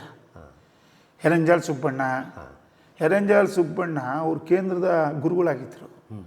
ಅವ್ರಿಗೆ ಭಾಗವತಿಗೂ ಬರ್ತಿತ್ತು, ಅರ್ಥಗಾರಿಕೆಯೂ ಬರ್ತಿತ್ತು, ನರ್ತನವೂ ಬರ್ತಿತ್ತು. ಎಲ್ಲವೂ ಸಂಪೂರ್ಣವಾಗಿ ನನ್ನ ತಿದ್ದುಪಡಿ ಮಾಡಿದವರೇ ಹೆರಂಜಾಳ್ ಸುಬ್ಬಣ್ಣ. ಅವರೇ ಗುರುಗಳು ಅಂತ ನಾವು ಹೇಳ್ಬೋದು. ಅಂದರೆ ಅಷ್ಟನ್ನು ನನಗೆ ಪರಿಚಯ ಮಾಡಿಸಿದ್ದವರೇ. ಹೀಗೆ ಸೌಕೂರು ಮೇಳದಲ್ಲಿ ಎಷ್ಟು ವರ್ಷ ಇದ್ರಿ? ಸೌಕೂರು ಮೇಳದಲ್ಲೇ 5 ವರ್ಷ ಇದ್ದಿದ್ದೆ ನಾನು, ನಮ್ಮ ನಾರಾಯಣ್ ಶೆಟ್ಟರ ಯಜಮಾನಿಕೆ. ಮತ್ತು ಆ ನಾರಾಯಣ್ ಶೆಟ್ಟರು ನಮಗೆ ಸಪೋರ್ಟ್ ಮಾಡಿದ್ದು. ಈ ಕಲಾವಿದರು ನನ್ನನ್ನು ನನಗೆ ಗೊತ್ತಿಲ್ಲ ಅಂತ ನನಗೆ ಗೊತ್ತಿದೆ, ನಾರಾಯಣ್ ಶೆಟ್ಟರಿಗೂ ಗೊತ್ತಿದೆ. ಆದರೆ ನನ್ನ ಭಾಗವತಿಗೆ ಜನರಿಗೆ ಇಷ್ಟ ಅಲ್ಲ. ಜನರಿಗೆ, ಪ್ರೇಕ್ಷಕರಿಗೆ ಇಷ್ಟ ಆದ ಭಾಗವತರು ಯಜಮಾನಿಗೆ ಬೇಕು. ಕಸುಬು ಎಷ್ಟಿದೆ ಅಂತಲ್ಲ. ಹಾಗಾಗಿ ಅವರು ನನ್ನ ಪರವಾಗೇ ಮಾತಾಡಿ ಕಲಾವಿದರಿಗೆ ಸಮಾಧಾನ ಮಾಡಿ, ನಿಮಗೆ ಸರಿ ಇಲ್ಲದೆ ಹೋದರೆ ಭಾಗವತರಿಗೆ ಹೀಗೆ ಅಂತ ಪದ್ಯ ಹೇಳ್ತಾರೆ ಅವರು ಅಂತ ಹೇಳಿ ನಮಗೆ ಒಳ್ಳೆ ಸಪೋರ್ಟ್ ಮಾಡಿದ್ರು ಅವರು. ಸೌಕೂರು ಮೇಳದ ಬಹುತೇಕ ಯಕ್ಷಗಾನ ದಕ್ಷಿಣ ಕನ್ನಡದಲ್ಲಿ ಆಗ್ತಾ ಇತ್ತು. ದಕ್ಷಿಣ ಕನ್ನಡದಲ್ಲಿ ಆಗ್ತಿತ್ತು. ಅದು ನೀವು ಸಾಗರದ ಸಮೀಪದ ಹೊಡಬಟ್ಟೆಯವರು. ಹೌದು. ಅಂದರೆ ಮೇಳದ ತಿರುಗಾಟ ಆರಾಮ ಆದಮೇಲೆ ನೀವು ಮಧ್ಯೆ ಮನೆಗೆ ಬರ್ಲಿಕ್ಕೆ ಆಗ್ತಿರ್ಲಿಲ್ಲ? ಇಲ್ಲ, ರಜೆ ಆವಾಗೆಲ್ಲ. ಈಗ ನಂಗೆ ರಜೆ ಇರಲಿಲ್ಲ. ಆಮೇಲೆ ಹೆಚ್ಚಿಗೆ ಬಸ್ಸಿನ ಸೌಕರ್ಯವೂ ಇರಲಿಲ್ಲ. ನಾವು ಮೇಳಕ್ಕೆ ಹೋಗ್ಬಿಟ್ರೆ 6 ತಿಂಗಳು ಮೇಳದಲ್ಲೇ ಇರೋದು. ಮತ್ತು ಮನೆ ಕಡೆ ನಾನು ಬರ್ತಿರಲಿಲ್ಲ, ನಾನು ರಜೆ ಆಗ್ತಿರಲಿಲ್ಲ. ಆಮೇಲೆ ನನ್ನ ಭಾಗವತಿಗೆ ಒಂದು ಸ್ವಲ್ಪ ಹೆಸರು ಇರೋದ್ರಿಂದ, ಒಡಬಟ್ಟೆ ಭಾಗವತರು ಒಳ್ಳೆಯ ಭಾಗವತರು, ಒಡಬಟ್ಟೆ ಭಾಗವತ ಅಂದರೆ ಆಟಕ್ಕೆ ಬೇಕೇ ಬೇಕಾಗಿತ್ತು. ಹಾಗಾಗಿ ನಾನು ರಜೆ ಹಾಕಿಬಿಟ್ರೆ ಅವತ್ತು ವೀಳ್ಯ ಕೊಡೋದು ಕಷ್ಟ ಆಗಿತ್ತು ಅವ್ರ ಯಜಮಾನ್ರಿಗೆ. ನಮಗೆ ಭಾಗವತರು ಬೇಕಿತ್ತು, ಭಾಗವತರು ಇಲ್ಲ ಅಂದರೆ ಆಗೋದಿಲ್ಲ ಅಂಥೇಳಿ.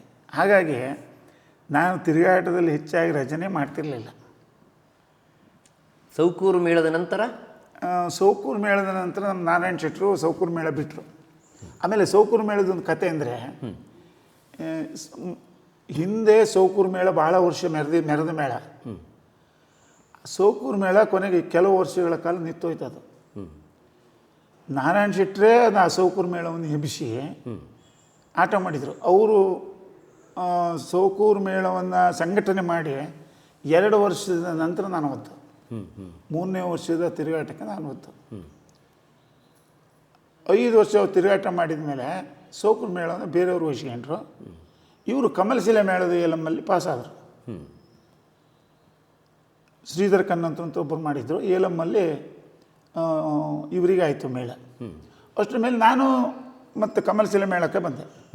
ಕಮಲಶಿಲೆ ಮೇಳದಲ್ಲೂ ಸುಮಾರು 5 ವರ್ಷ ನಾನು ಅವ್ರ ಜೊತೆಗೆ ಕೆಲಸ ಮಾಡಿದೆ. ಆ ಸಂದರ್ಭದಲ್ಲಿ ಸೌಕೂರು ಮೇಳ ನಿಮ್ಮ ಜೊತೆಗೆ ಇನ್ನೂ ಅನೇಕ ಕಲಾವಿದರು ಕಮಲಶಿಲೆಗೆ ಬಂದ್ರಾ? ಕೆಲವು ಜನ ಬಂದರು. ಆಮೇಲೆ ನಾರಾಯಣ್ ಶೆಟ್ಟರದ್ದು ಒಂದು ಸ್ವಭಾವ, ಅವರಿಗೆ ಒಡ್ಡೋಲಗಕ್ಕೆ, ಯಾವುದೇ ಪ್ರಸಂಗದ ಒಡ್ಡೋಲಗಕ್ಕೆ 7-8 ವೇಷ ಬೇಕು. 1-2 ಖ್ಯಾತಿಗೆ ಮೊದಲೇ, 2 ಮುಂಡಾಸ, ಕಿರೀಟ, ಯಾರ್ಯಾರು ಅಂತಲ್ಲ, ಒಂದು ರಂಗವೈಭವ ಸಾಕ್ಷಾತ್ ರಂಗವೈಭವಕ್ಕೆ ಅವ್ರಿಗೆ ಒಂದು 8 ವೇಷ ಒಡ್ಡೋಲಕ್ಕೆ ಬೇಕೇ ಬೇಕು. ಇದು ಯಾವ ಮೇಳದಲ್ಲೂ ಇಲ್ಲ, ಬಯಲಾಟದ ಮೇಳದಲ್ಲೂ ಇಲ್ಲ, ಟೆಂಟ್ ಮೇಳದಲ್ಲೂ ಇಲ್ಲ. ಅವ್ರಿಗೆ ಒಡ್ಡೋಲಗ ಅಂತಂದರೆ ಒಂದು 8 ವೇಷ ಆಗಲೇಬೇಕಿತ್ತು. ಈ ಪಾಂಡವರು ಒಡ್ಡೋಲಗಾದರೂ 8 ವೇಷ ಬೇಕು ಹಾಗಿತ್ತದು. ಹಾಗಾಗಿ ನಮ್ಮ ಮೇಳದ ಒಡ್ಡೋಲ್ಗ ನೋಡಲಿಕ್ಕೆ ಕೆಲವು ಜನ ಬರ್ತಿದ್ರು. ಸೌಕೂರು ಕಮಲಶಿಲೆ ಮೇಳದ ಒಡ್ಡೋಲ್ಗ ನೋಡಬೇಕು, ಎಂಥ ಮಾರಾಯ ವೇಷ ಅಂತ, ಎಷ್ಟು ವೇಷಗಳು ಬರ್ತಾವೆ ಅಂತ. ಕಮಲಶಿಲೆ ಮೇಳದಲ್ಲಿ ಎಷ್ಟು ವರ್ಷ ಇದ್ರಿ? ಕಮಲಶಿಲೆ ಮೇಳದಲ್ಲಿ 5 ವರ್ಷ ಐತೆ. ಸೌಕೂರು ಮೇಳದಲ್ಲಿ 5, ಕಮಲಶಿಲೆಯಲ್ಲಿ 5. ಹಾಂ. ಕಮಲಶಿಲೆ ಮೇಳದಲ್ಲಿ ನಿಮ್ಮ ಅನುಭವ ಎಲ್ಲ ಹೇಗಿತ್ತು? ಅಲ್ಲಿನ ಕಲಾವಿದರು, ಕಮಲಶಿಲೆ ಮೇಳದ ಮತ್ತು ಸೌಕೂರು ಮೇಳದ ನಮ್ಮ ಕಲಾವಿದರು ಒಡನಾಟ, ಯಾವ್ಯಾವ ಕಲಾವಿದರು ಇದ್ದರು ಅಂತ ಸಂಕ್ಷಿಪ್ತವಾಗಿ ಹೇಳಿ. ನಮ್ಮ ಸೌಕೂರು ಮೇಳ ಮತ್ತು ಕಮಲಶಿಲೆ ಮೇಳ ಒಟ್ಟಿದ್ರಿಂದ ಹಿಮ್ಮೇಳದಲ್ಲಿ ನನಗೆ ಒಡನಾಟ ಇದ್ದ ಭಾಗವತರು ಶ್ರೀನಿದಾಸರು ಮರುವಂತೆ ಅಂತ ಹೆಸರುವಾಸಿ. ಶ್ರೀನಿದಾಸರು ಮರುವಂತೆ, ನರಸಿಂಹದಾಸರು, ಶ್ರೀನಿದಾಸರು ಅಂತ. ಅದರಲ್ಲಿ ಶ್ರೀನಿದಾಸರು ನನ್ನ ಜೊತೆ ಇದ್ದಿದ್ರು. ಮತ್ತು ಆರೂರು ಗೋವಿಂದರಾಯರು ಅಂತ ನಮ್ಮ ಮೋಹನ್ ದಾಸ್ ಶೆಣೈ ಇದ್ದರು, ಅವ್ರ ತಂದೆಯವರು. ಮತ್ತು ನಾಗರಾಜ ಅಡಿಯಾಳರು ಅಂತ ಅವರು ಕಮಲಶಿಲೆಯವರೇ. ಸುಬ್ರಹ್ಮಣ್ಯ ಹಿತ್ತಾಳ ಅಂತ, ಇವೆಲ್ಲ ದಕ್ಷಿಣ ಕನ್ನಡದಲ್ಲಿ ಪ್ರಚಲಿತವಾದ ಹೆಸರುಗಳೇ. ರಾಘವೇಂದ್ರ ಮಯ್ಯ ರಾಘವೇಂದ್ರ ಮಯ್ಯ ಸುತ್ತ ನನ್ನ ಜೊತೆ ಸಂಗೀತ ಮಾಡ್ಕೊಂಡಿದ್ದಿದ್ರು. ಮತ್ತು ರವೀಂದ್ರ ಶೆಟ್ಟಿ ಹೊಸಂಗಡಿ ಅವನು ಅಷ್ಟೇ ನನ್ನ ಜೊತೆಗೆ ಸಂಗೀತಗಾರನಾಗೇ ಇದ್ದಿದ್ದವರು. ಆಮೇಲೆ ಕಲಾವಿದರು SR ಹೆಗ್ಡೆಯವರು, ಶೃಂಗೇರಿ ಭಾಸ್ಕರ್ ಶೆಟ್ಟರು ಅಂತ, ಈಗಿಲ್ಲ ಅವರು. ಆದರೆ ಭಾಳ ಜನರಿಗೆ ಗೊತ್ತಿಲ್ಲ. ಈ ದಕ್ಷಿಣ ಕನ್ನಡದಲ್ಲಿ ಕೆಲವು ಜನರಿಗೆ ಗೊತ್ತದು. ಒಳ್ಳೆ ವೇಷಧಾರಿ, ಭಸ್ಮಾಸುರ, ಕೀಚಕ ಇಂಥದ್ದೆಲ್ಲ ಒಳ್ಳೆ ಮಾಡ್ತಿದ್ರು ಅವರು. ಮಳವಳ್ಳಿ ಹಿರಿಯ, ಬೆಲ್ತೂರು ರಮೇಶ, ಆಲೂರು ಸುರೇಂದ್ರ, ಹೊಸಂಗಡಿ ಕರುಣಾಕರ್ ಶೆಟ್ಟಿ, ಇವನು ಒಳ್ಳೆ ಕಲಾವಿದ. ಆಮೇಲೆ ಹೊಸಂಗಡಿ ಜಯರಾಮ ಅಂತ ನಿಮ್ಗೆ ಗೊತ್ತಿರಬೇಕು, ಪೆರಡೂರು ಮೇಳದಲ್ಲಿ ಒಳ್ಳೆ ಹೆಸರು ಮಾಡಿದ್ದ ಅವನು. ಅವನಿಗೇನೋ ರೋಗ ಆಗಿ ತಕ್ಷಣ ಹೋಗ್ಬಿಟ್ಟ ಅವನು. ಆಮೇಲೆ ಕೃಷ್ಣಗಾಣಿಗ, ಅದೇ ಜಯರಾಮ್ ಶೆಟ್ಟಿ ಅಣ್ಣವನು. ಉಳ್ಳೂರು ನಾರಾಯಣ, ಗಾವಳಿ ಶೀನ, ಬ್ರಹ್ಮೇರಿ ಶೀನ, ಸೀತಾರಾಮ್ ಶೆಟ್ಟಿ, ಮತ್ತು MN ಜಲವಳ್ಳಿ ಅಂತ ಉತ್ತರ ಕನ್ನಡದವರು, ಮತ್ತು ಚಂದ್ರಹಾಸ ಹುಡುಗೋಡು, ತುಮ್ರಿ ಭಾಸ್ಕರ, ಸತೀಶ್ ಹೆಗಡೆ ಹುಂಚ, ಇವರೆಲ್ಲ ನಮ್ಮ ಜೊತೆ ಇದ್ದವ್ರೆ. ಭಾಳ ಜನ ವರ್ಷ ನಾರಾಯಣ ಶೆಟ್ಟರು ಹೊಸ ಕಲಾವಿದರನ್ನ ಹಾಕ್ಕೊಳ್ಳೋದು. ಅವರು ಹಳೆ ಕಲಾವಿದರು ಬರೋದಿಲ್ಲ ಅಂತ ಬಿಟ್ಬಿಡ್ತಿದ್ರು ಅವರು. ಹಾಗೆ ಬಾಸ್ರಿ ಅಂತ ಪೇತ್ರಿ ಬಾಸ್ರಿ ಅಂತ ಸ್ತ್ರೀ ವೇಷಕ್ಕೆ. ಈ ಚೆಂಡೆ ಮೊದಲಿಗೆ ಜನಾರ್ದನಾಚಾರಿ ಅಂತ ಒಬ್ಬ ಸಿದ್ದಾಪುರದಲ್ಲಿ ಇದ್ದಿದ್ದ. ನಾನು ಆವಾಗ ಏನು ಅವನ ಜೊತೆಗೆ ಸುಮಾರು ಒಂದು 5-6 ವರ್ಷ ನಮ್ಮ ಜೊತೆಗೆ ಇದ್ದವನು, ನಾರಾಯಣ ಶೆಟ್ಟರ ಜೊತೆಗೆ. ಅದ್ಭುತವಾದ ಚೆಂಡೆ. ಇವತ್ತಿಗೂ ದಕ್ಷಿಣ ಕನ್ನಡದಲ್ಲೇ ಜನಾರ್ದನಾಚಾರಿ, ಸಿದ್ದಾಪುರ ಜನಾರ್ದನಾಚಾರಿ ಚೆಂಡೆ ಅಂದರೆ ಆ ಚೆಂಡೆಯ ಶಬ್ದ ಇವತ್ತಿನ ಚೆಂಡೆಯವ್ರಿಗೆ ಯಾರಿಗೂ ಆಗೋದಿಲ್ಲ. ಯಾರು ಏನಾರು ಹೇಳ್ಕೊಳ್ಳಿ, ಆದರೆ ಅಷ್ಟು ಹೆಸರಿದ್ದಿತ್ತು ಅವನಿಗೆ. ಈ ಈ ಪ್ರಸಂಗಗಳಲ್ಲಿ ತೆಂಕ್ ಬಾರಿಸ್ಬೇಕಾದ್ರೂ ಅಷ್ಟೇ, ಅವಾಗ ತೆಂಕೆಲ್ಲ ಬಾರಿಸ್ತಿದ್ದವ. ನನಗೆ ತೆಂಕದ ಪದ್ಯಗಳು ಸ್ವಲ್ಪ ಇಷ್ಟ ಇದ್ದಿತ್ತು. ಆ ತೆಂಕಿನ ನಡೆಗಳನ್ನು ಭಾಳ ಚಲೋ ಬಾರಿಸ್ತಿದ್ದ ಅವನು.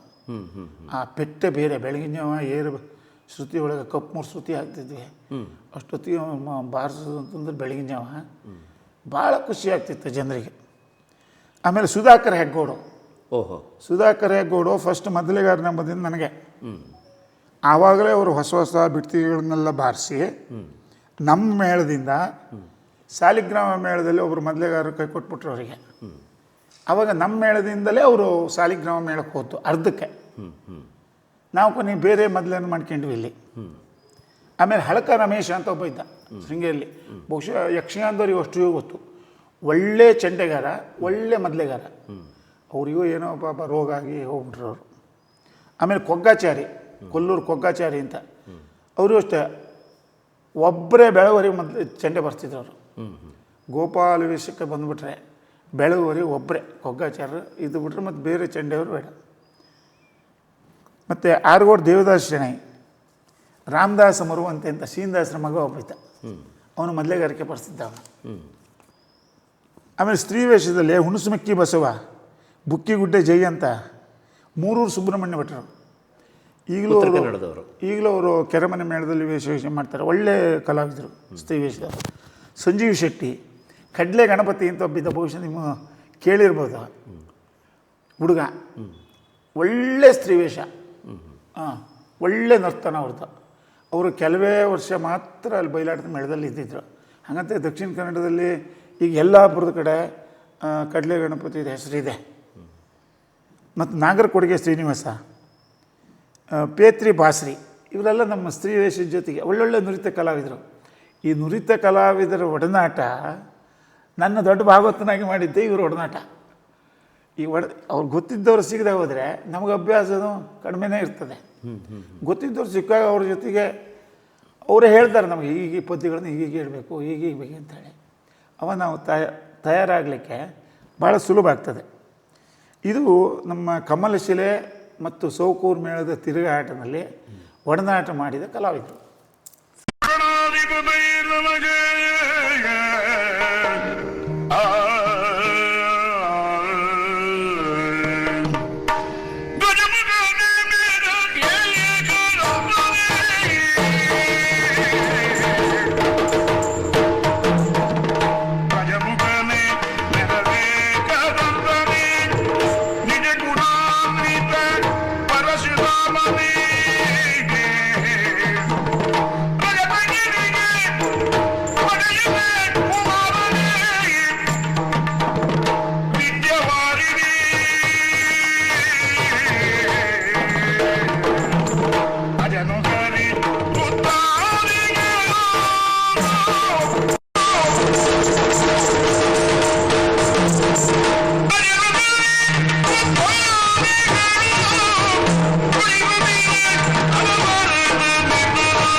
ಭಾಗವತರೇ, ಹೀಗೆ ಸೌಕೂರು ಮೇಳದಲ್ಲಿ 5 ವರ್ಷ, ಕಮಲಶಿಲೆಯಲ್ಲಿ 5 ವರ್ಷ, 10 ವರ್ಷಗಳ ಬಯಲಾಟಗಳ ಮೇಳಗಳ ತಿರುಗಾಟ ನಿಮ್ಮದಾಯಿತು. ಹೌದು.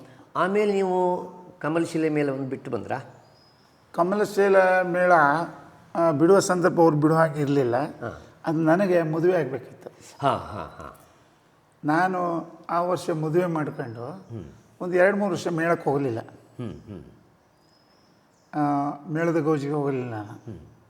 ಇಲ್ಲೇ ಬಯಲಾಟದ ಮೇಳಗಳಿಗೆ ಕರೆದವ ಪದ್ಯ ಸಾಗರ ಪ್ರಾಂತ್ಯದಲ್ಲಿ ಆಗ್ತಾ ಇದ್ದಂಥ. ಆಮೇಲೆ ಕಮಲಶಿಲೆ ಮೇಳ, ಸೌಕೂರು ಮೇಳ ಎಲ್ಲರೂ ಭಾಗವತರು ಇಲ್ಲ ಅಂತಂದರೆ, ಭಾಗವತರು ರಜೆ ಹಾಕಿದರೆ ನನಗೆ ಹೇಳ್ತಿದ್ರು. ನಾನು ಹೋಗಿ ಅವ್ರದ್ದು 1-2 ಆಟ ಪೂರೈಸಿ ಬರ್ತಿದ್ದೆ. ಆ ಅವಧಿಯಲ್ಲಿ ನೀವು ಸಾಗರ ಪ್ರಾಂತ್ಯದ ಯಕ್ಷಗಾನಗಳು ಹಾಗೂ ತಾಳಮದ್ದಳೆಗಳು. ತಾಳಮದ್ದಲೆ ಕಾಯಂ ಅದು. ಮಳೆಗಾಲದಲ್ಲಿ ನಮ್ಮ ಸಿರುವಂತೆ ಮತ್ತು ಸುತ್ತಮುತ್ತ ಹಳ್ಳಿಗಳಲ್ಲಿ ನಮ್ಮ ಪಟೇಲರು, ಎಮ್ಮಾರು, ಆಮೇಲೆ ಈ ಕೊರಗೈ ಶೆಟ್ಟರು ಅಂತ ಒಬ್ಬರು ಬರ್ತಿದ್ರು. ನಮ್ಮ ಕಂದಾವದ ರಘುರಾಮ ಶೆಟ್ಟರು ಕೆಲವು ತಾಳಮದ್ದಲೆ ಬರ್ತಿದ್ರು. ಪ್ರಸಂಗಕರ್ತರು ಹೌದು.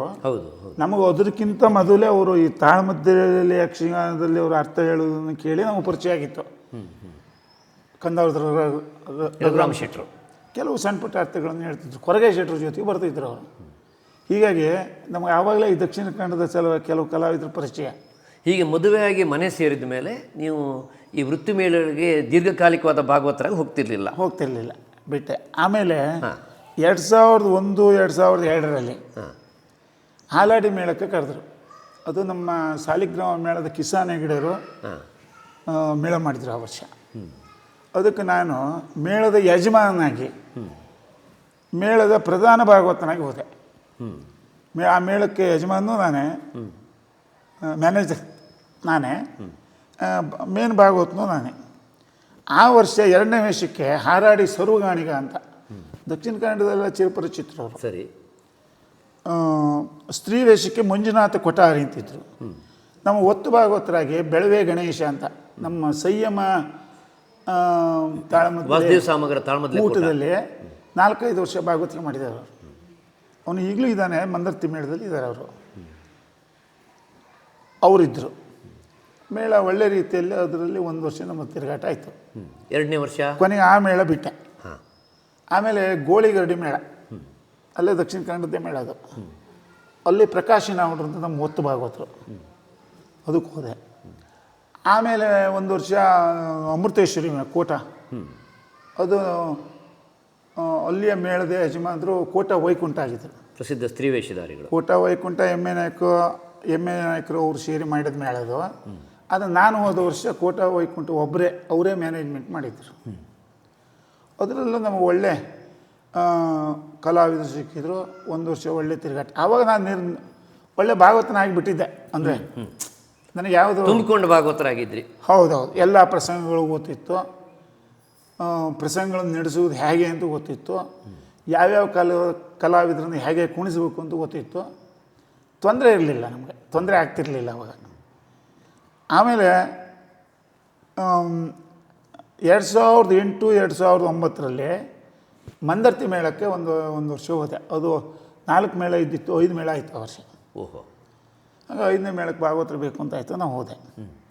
ಅಲ್ಲಿ ನಮ್ಮ ಒತ್ತು ಭಾಗವತರಾಗಿ ಕಾನಗೋಡು ಪರಮೇಶ್ವರ ಅಂತ ಈಗಲೂ ಅವರು ಮಂದರ್ತಿ ಮೇಳದಲ್ಲೇ ಇದ್ದಾರೆ. ಅವರು ಇದ್ದರು. ಚಂಡೆಗೆ ಮಹೇಶ ಮಂದರ್ತಿ ಅಂತ, ಅವರು ಯಕ್ಷಗಾನದ ಗುರುವೂ ಹೌದು.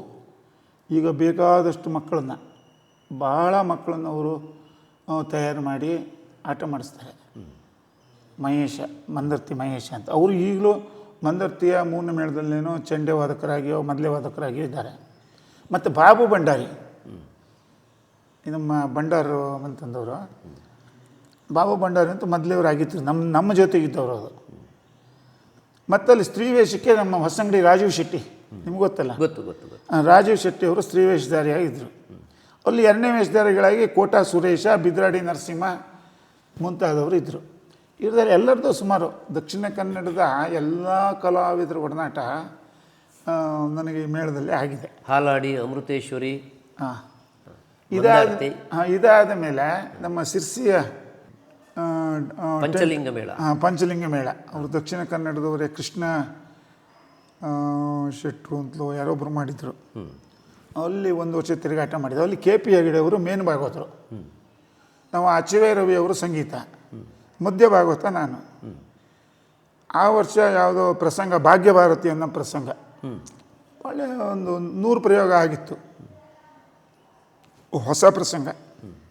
ಸರಿ, ಅಷ್ಟಾದ ಮೇಲೆ ನಾನು ಈಗ ಅದ್ರ ನಡುವೆ ಇನ್ನೂ ಕೆಲವು ಬಯಲಾಟದ ಮೇಳಗಳಿಗೆಲ್ಲ ನೀವು ಹೋಗಿ ಬಂದಿದ್ರಿ. ಗೋಳಿಗರಡಿ, ಹಾಂ, ಅದು ಇಲ್ಲಿ ಬಯಲಾಟದ ಮೇಳ, ಸೀತೂರು ಮೇಳ, ಗೋಳಿಗರಡಿ, ಸಿಗಂದೂರು, ಗುತ್ಯಮ್ಮ, ಗುತ್ಯಮ್ಮ ಮೇಳ, ಹೀಗೆಲ್ಲ ಅವು ಕರೆದು ಅವೆಲ್ಲ. ಸುಮಾರು ಎಷ್ಟು ವರ್ಷ? ಸುಮಾರು ಒಂದು 18 ವರ್ಷ ಒಟ್ಟು. ಹಾಂ, ಅಂದರೆ 5 ವರ್ಷ ಸೌಕೂರು, 5 ವರ್ಷ ಕಮಲಶಿಲೆ, ಆಮೇಲೆ 8 ವರ್ಷ ಬೇರೆ ಬೇರೆ ಮೇಳಗಳಲ್ಲಿ, ಬೇರೆ ಬೇರೆ ಮೇಳಗಳು. 18 ವರ್ಷಗಳು ನೀವು ಬಯಲಾಟದ ಮೇಳದ ಭಾಗವತರಾಗಿದ್ದವರು. ವೃತ್ತಿ ಮೇಳದಲ್ಲಿ ಬದುಕು ಬಹಳ ಕಷ್ಟ. ಈಗ ನಿಮ್ಮ ಹತ್ರ ಕೇಳೋದು ನಾನು ಭಾಗವತರೆ, ಈ ಟೆಂಟ್ ಮೇಳಗಳಲ್ಲಿ ಒಂದು ಕಂಫರ್ಟ್ ಝೋನ್ ಇರುತ್ತೆ, ಒಂದು ಉತ್ತಮ ಗುಣಮಟ್ಟದ ಸೌಂಡ್ ಸಿಸ್ಟಮ್ ಇರುತ್ತೆ, ಟೆಂಟ್ ಇರುತ್ತೆ, ಒಂದು ಆವರಣವೇ ಬೇರೆ. ಈ ನೀವು ಬಯಲಾಟದ ಮೇಳದ ಭಾಗವತರಾಗಿದ್ರಲ್ಲ, ಬಯಲಾಟದ ಮೇಳಗಳಲ್ಲಿ ಭಾಗವತರಾಗಿ 18 ವರ್ಷಗಳ ಕಾಲ ನೀವು ವಿಜೃಂಭಿಸಬೇಕಾದ್ರೆ ಏನು ಕಾರಣ ಅಂತ ಗುರುತಿಸ್ತೀರಿ? ನಮಗೆ 18 ವರ್ಷದಲ್ಲಿ ಆದ ಅನುಭವಗಳು ಅಂದರೆ, ಮೊದಲು ನಾವು ಮೇಳಕ್ಕೆ ಹೋದಾಗ ಮೈಕ್ ಸಿಸ್ಟಮ್ ಸರಿ ಇಲ್ಲ. ಮೈಕು ಅಷ್ಟಕ್ಕಷ್ಟೇ ಇರ್ತದೆ ಅಂತ ಹೇಳಲಿಕ್ಕೂ ಆಗೋದಿಲ್ಲ. ಕೆಲವು ದಿವಸ ಕರೆಂಟ್ ಇದ್ರೆ ಇರ್ತದೆ, ಇದನ್ನು ಬ್ಯಾಟ್ರಿ ಚಾರ್ಜ್ ಇರೋದಿಲ್ಲ. ಅಂದರೆ ನಾವು ಮೈಕನ್ನು ನಂಬಿ ಆಟ ಮಾಡೋದಲ್ಲ. ಆಮೇಲೆ ಕೆಲವು ಲೈಟ್ಗಳು ಇಲ್ಲದೆ ಇದ್ದ ಸ್ಥಳದಲ್ಲಿ ಗ್ಯಾಸ್ ಲೈಟ್ ಹಾಕಿ ಆಟ ಮಾಡಿದ್ದು ಒಂದು ನೆನಪಿದೆ. 1 ವರ್ಷ ಅಷ್ಟ್ರ ಮೇಲೆಲ್ಲ ಜನ್ರೇಟ್ರ್ ಬಂತು. ಗ್ಯಾಸ್ ಲೈಟ್ ಒಂದು ಸ್ವಲ್ಪ ಇಳಿಮುಖದ್ದು ಜನ್ರೇಟ್ರ್ ಹಾಕಿ ಬಯಲಾಟ ಮೇಳದಲ್ಲಿ, ಸೌಕೂರು ಮೇಳದಲ್ಲೇ ನಮಗೆ ಬಸರೂರಲ್ಲಿ ಒಬ್ಬ ಲೈಟ್ ತೊಗೊಂಬರ್ತಿದ್ದ. ಅವನು 4-5 ಲೈಟ್ ತೊಗೊಂಬಂದು ರಂಗಸ್ಥಳಕ್ಕೆ ಹಾಕಿ ರಂಗಸ್ಥಳಕ್ಕೆ ಬೆಳಕು ಕೊಡ್ತಿದ್ದ. ಅದ್ರ ಅನುಭವ ಇತ್ತು. ಆವಾಗ ನಮಗೆ ಮೈಕಲ್ಲ, ನಮ್ಮ ಸ್ವರ ಅಷ್ಟಿಗೂ ಕೇಳಾಗಿರ್ಬೇಕಿತ್ತು. ಈಗನ ಸೌಂಡ್ ಸಿಸ್ಟಮ್ ಇಲ್ಲ. ಈಗನ ಭಾಗವತರ ಪದ್ಯ ಹೇಳಿದ್ರು 4 ಜನ ಎದುರುಗಡೆ ಕೂತವ್ರಿ, ಮೈಕ್ ಇಲ್ದವ್ರು ಕೇಳೋದಿಲ್ಲ, ಮೈಕ್ ಪದ ಹೇಳೋದೇ ಇಲ್ಲ ಅವ್ರು. ಅವಾಗ ಹಂಗಲ್ಲ, ಮೈಕ್ ಇಲ್ಲದೆ ಹೋದ್ರು ಅಷ್ಟೂ ಜನರಿಗೆ ಕೇಳುವಂಗೆ ಪದ್ಯ, ನಮ್ಮ ಪದ್ಯ ಹೋಗ್ತಿತ್ತು, ನಮ್ಮ ಸ್ವರಕ್ಕೆ ಅಷ್ಟು ತಾಕತ್ತಿತ್ತು. ಅಂದರೆ ಭಾಗವತರಿಗೆ, ಅದರಲ್ಲಿಯೂ ಮುಖ್ಯವಾಗಿ ಬಯಲಾಟದ ಮೇಳಗಳ ಭಾಗವತರಿಗೆ ಕಂಠತ್ರಾಣ ಬಹಳ ಮುಖ್ಯವಾಗಿ. ಕಂಠ ಬೇಕೇ ಬೇಕು, ಇಲ್ಲದವ್ರು ಭಾಗವತ ಆಗಲಿಕ್ಕೆ ಸಾಧ್ಯ ಇಲ್ಲ. ಭಾಗವತನಿಗೆ ಸ್ವರ ಇದ್ದರೆ ಮಾತ್ರ ಭಾಗವತ. ಇದು ಸ್ವರ ಇಲ್ಲದೆ ಹೋದ್ರೆ ಯಾವಾಗ? ಈಗ ಹಂಗಲ್ಲ. ಈಗ ನಿಮಗೆ ಸ್ವರ ಹೇಗೆ ಇದ್ದರೂ ಸೌಂಡ್ ಸಿಸ್ಟಮ್ ಎಲ್ಲ ಸರಿ ಮಾಡಿಬಿಡ್ತಾರೆ ಅವರು, ಕರೆಕ್ಟಾಗಿ ಇಟ್ಕೊಂಡಿರ್ತಾರೆ. ನಾನು ಗಮನಿಸಿದ ಹಾಗೆ ಬಹುತೇಕವಾಗಿ ನೀವು ರಾತ್ರಿ 2 ಗಂಟೆಯ ಮೇಲೆ ಭಾಗವತಿಗೆ ಬರೋದು. ಭಾಗವತಿಗೆ ಅಂದರೆ 2 ಗಂಟೆ ಮೇಲೆ ನಾವು ಹೋಗೋದು. ಹೌದು.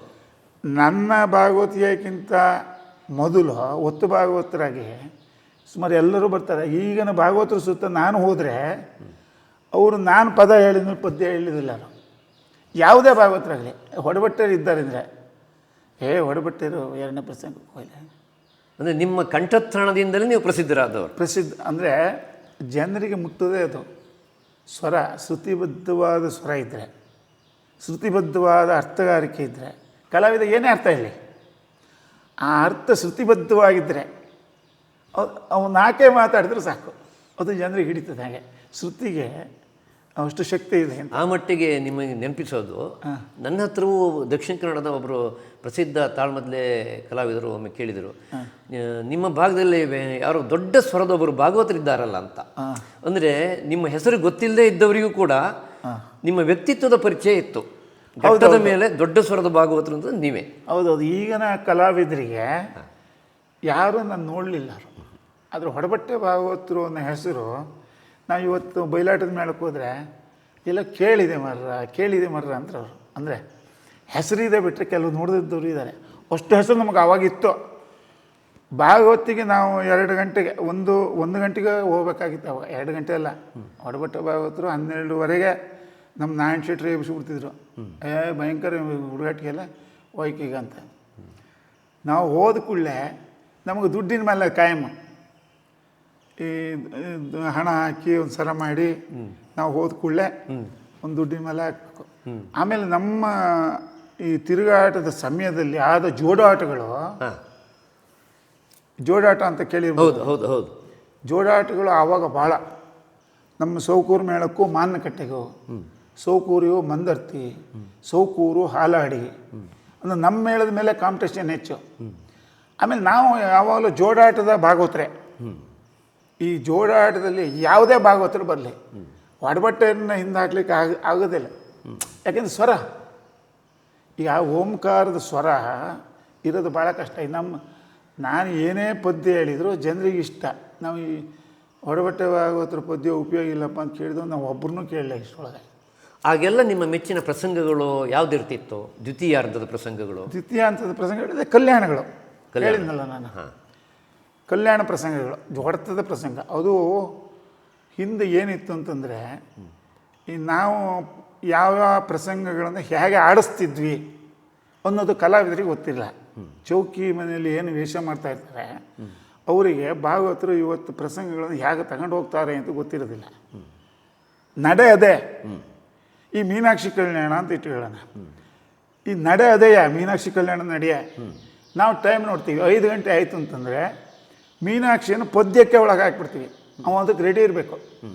ನಾವು ತೈ ಮಾಡಿ ದೀಗಣ ಹಾಕಿ ಪದ್ಯ ಹೇಳಿ ಇದೆಲ್ಲ ಮಾಡಿದ್ರೆ, ಅಕಸ್ಮಾತ್ ಅವಕಾಶ ಇತ್ತು 4 ಗಂಟೆಗೆ ಮೀನಾಕ್ಷಿ ಕಲ್ಯಾಣ ಶುರುವಾಯಿತು ಅಂತಂದರೆ ಅವನಿಗೆ ಫೈನಾಗಿ ಒಡ್ಡೋಲ್ಗ ಮಾಡಿ ದೀಗಣ ಹಾಕಿ ಪದ್ಯ ಹೇಳಿ ಅವನಿಗೆ ಅವಕಾಶ ಕೊಟ್ಟು ಒಳ್ಳೆ ಕುಣಿಸಿ ಮಾಡ್ತಿದ್ವಿ. ಅಂದರೆ ಯಾವುದು ಹೀಗೆ ಅಂತಿಲ್ಲ, ಆ ಹೊತ್ತಿನ ಅವಶ್ಯಕತೆ ಸನ್ನಿವೇಶದ ಮೇಲೆ. ಭಾಗವತನಿಗೆ ಯಾವ ರೀತಿ ಆಟ ಮಾಡಿಸ್ಬೇಕು, ಇವತ್ತು ಯಾವ ರೀತಿ ಪ್ರಸಂಗಗಳು ಹೋಗಬೇಕು ಹಾಗೇ ಆಗಬೇಕಿತ್ತು. ಕಲಾವಿದನ ಇಷ್ಟ ಅಲ್ಲ ಅದು. ಭಾಗವತರು ಆಡಿಸೋದು, ಭಾಗವತ ಹೇಗೆ ಹೇಳ್ತಾನೋ ಹಾಗೆ ಅವ್ರು ಬರಬೇಕು. ಈಗ ಕೆಲವು ವೇಷಗಳು ಸುಮಾರು 2 ಗಂಟೆ ಬರ್ತದೆ ಅಂತ ಇರ್ತದೆ ಅವರಿಗೆ. ನಾವು ಆವಾಗ ಹಾಗಿಲ್ಲ. 4 ಗಂಟೆ ಬೆಳಗ್ಗೆ 4 ಗಂಟೆ ಬರ್ತದೆ ಅಂದರೆ ನಾವು 3:30 ಮಾಡಿದ್ವಿ ಪ್ರಸಂಗ ಓಡಿಸಿ. ಅವ ಚೌಕಿ ಮನೇಲಿ ಇದ್ದವ ಕೇಳ್ತಾ ಇರಬೇಕು ಪ್ರಸಂಗನ, ಅವನಿಗೆ ಗಮನ ಇರಬೇಕು ಅಂತ ನಾವು ಮಾಡೋದು. ಅದು ಅವು ಮಲ್ಕೊಂಡಿದ್ರೆ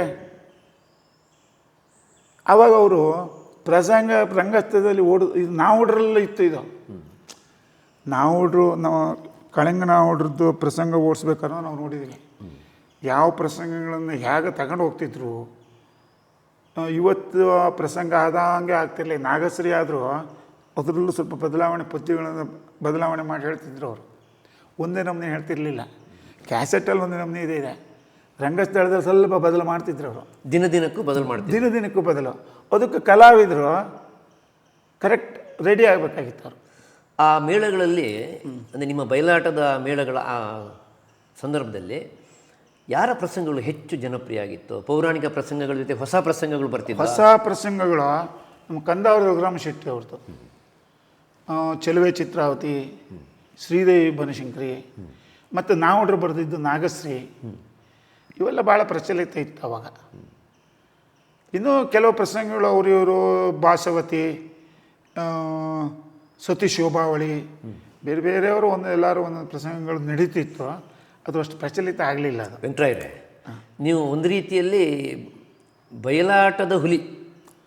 ಯಾಕೆಂದರೆ ನಿಮ್ಮ ಬಹುತೇಕ ಅನುಭವ ಯಕ್ಷಗಾನದ ಬಯಲಾಟದ ಮೇಳಗಳಲ್ಲಾಗಿದೆ. ಬಯಲಾಟದ ಮೇಳಗಳು 1 ವರ್ಷ ಮಾತ್ರ ನಿಮಗೆ ಟೆಂಟ್ ಮೇಳ ಸಿಕ್ಕಿದ್ದು. ಹೌದೌದು, ಶಿರ್ಸಿ ಮೇಳ. ಹೌದು ಅಲ್ವಾ? ಬಯಲಾಟದ ಮೇಳಗಳು ಅಂದರೆ, ಬಯಲಾಟದ ಮೇಳ ನಮ್ಮ ಮಾನಸಿಕವಾಗಿ ಆಟಗಳು ಭಾಳ ತೃಪ್ತಿ ಕೊಡ್ತಿತ್ತು ಆವಾಗ.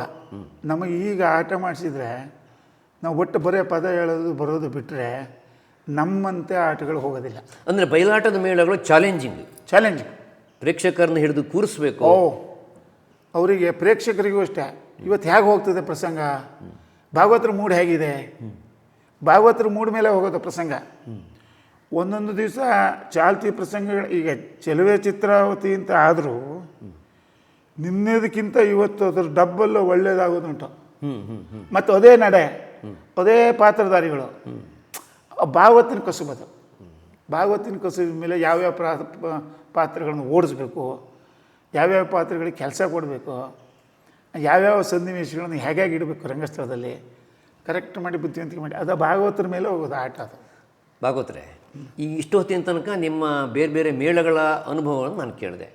ಈಗ ವೈಯಕ್ತಿಕವಾಗಿ ನಿಮ್ಮ ಭಾಗವತಿಯ ಬಗ್ಗೆ 1-2 ಪ್ರಶ್ನೆಗಳನ್ನು ಕೇಳಬೇಕು ಅಂತ. ನಿಮ್ಮ ಭಾಗವತಿಯಲ್ಲಿ ನಾನು ಬಹಳಷ್ಟು ತಾಳ್ಮದ್ದಳೆಗಳಲ್ಲಿ ಅರ್ಥ ಹೇಳಿದ್ದೀನಿ. ಮತ್ತು ನಾನು ನಿಮ್ಮ ಭಾಗವತಿಯಲ್ಲಿ ಅರ್ಥ ಹೇಳುವುದಕ್ಕಿಂತ ಮೊದಲು ಪ್ರೇಕ್ಷಕನಾಗಿ, ಶ್ರೋತೃವಾಗಿ ನಿಮ್ಮ ಭಾಗವತಿಯನ್ನು ಕೇಳಿ ಆನಂದಿಸಿದ್ದೀನಿ.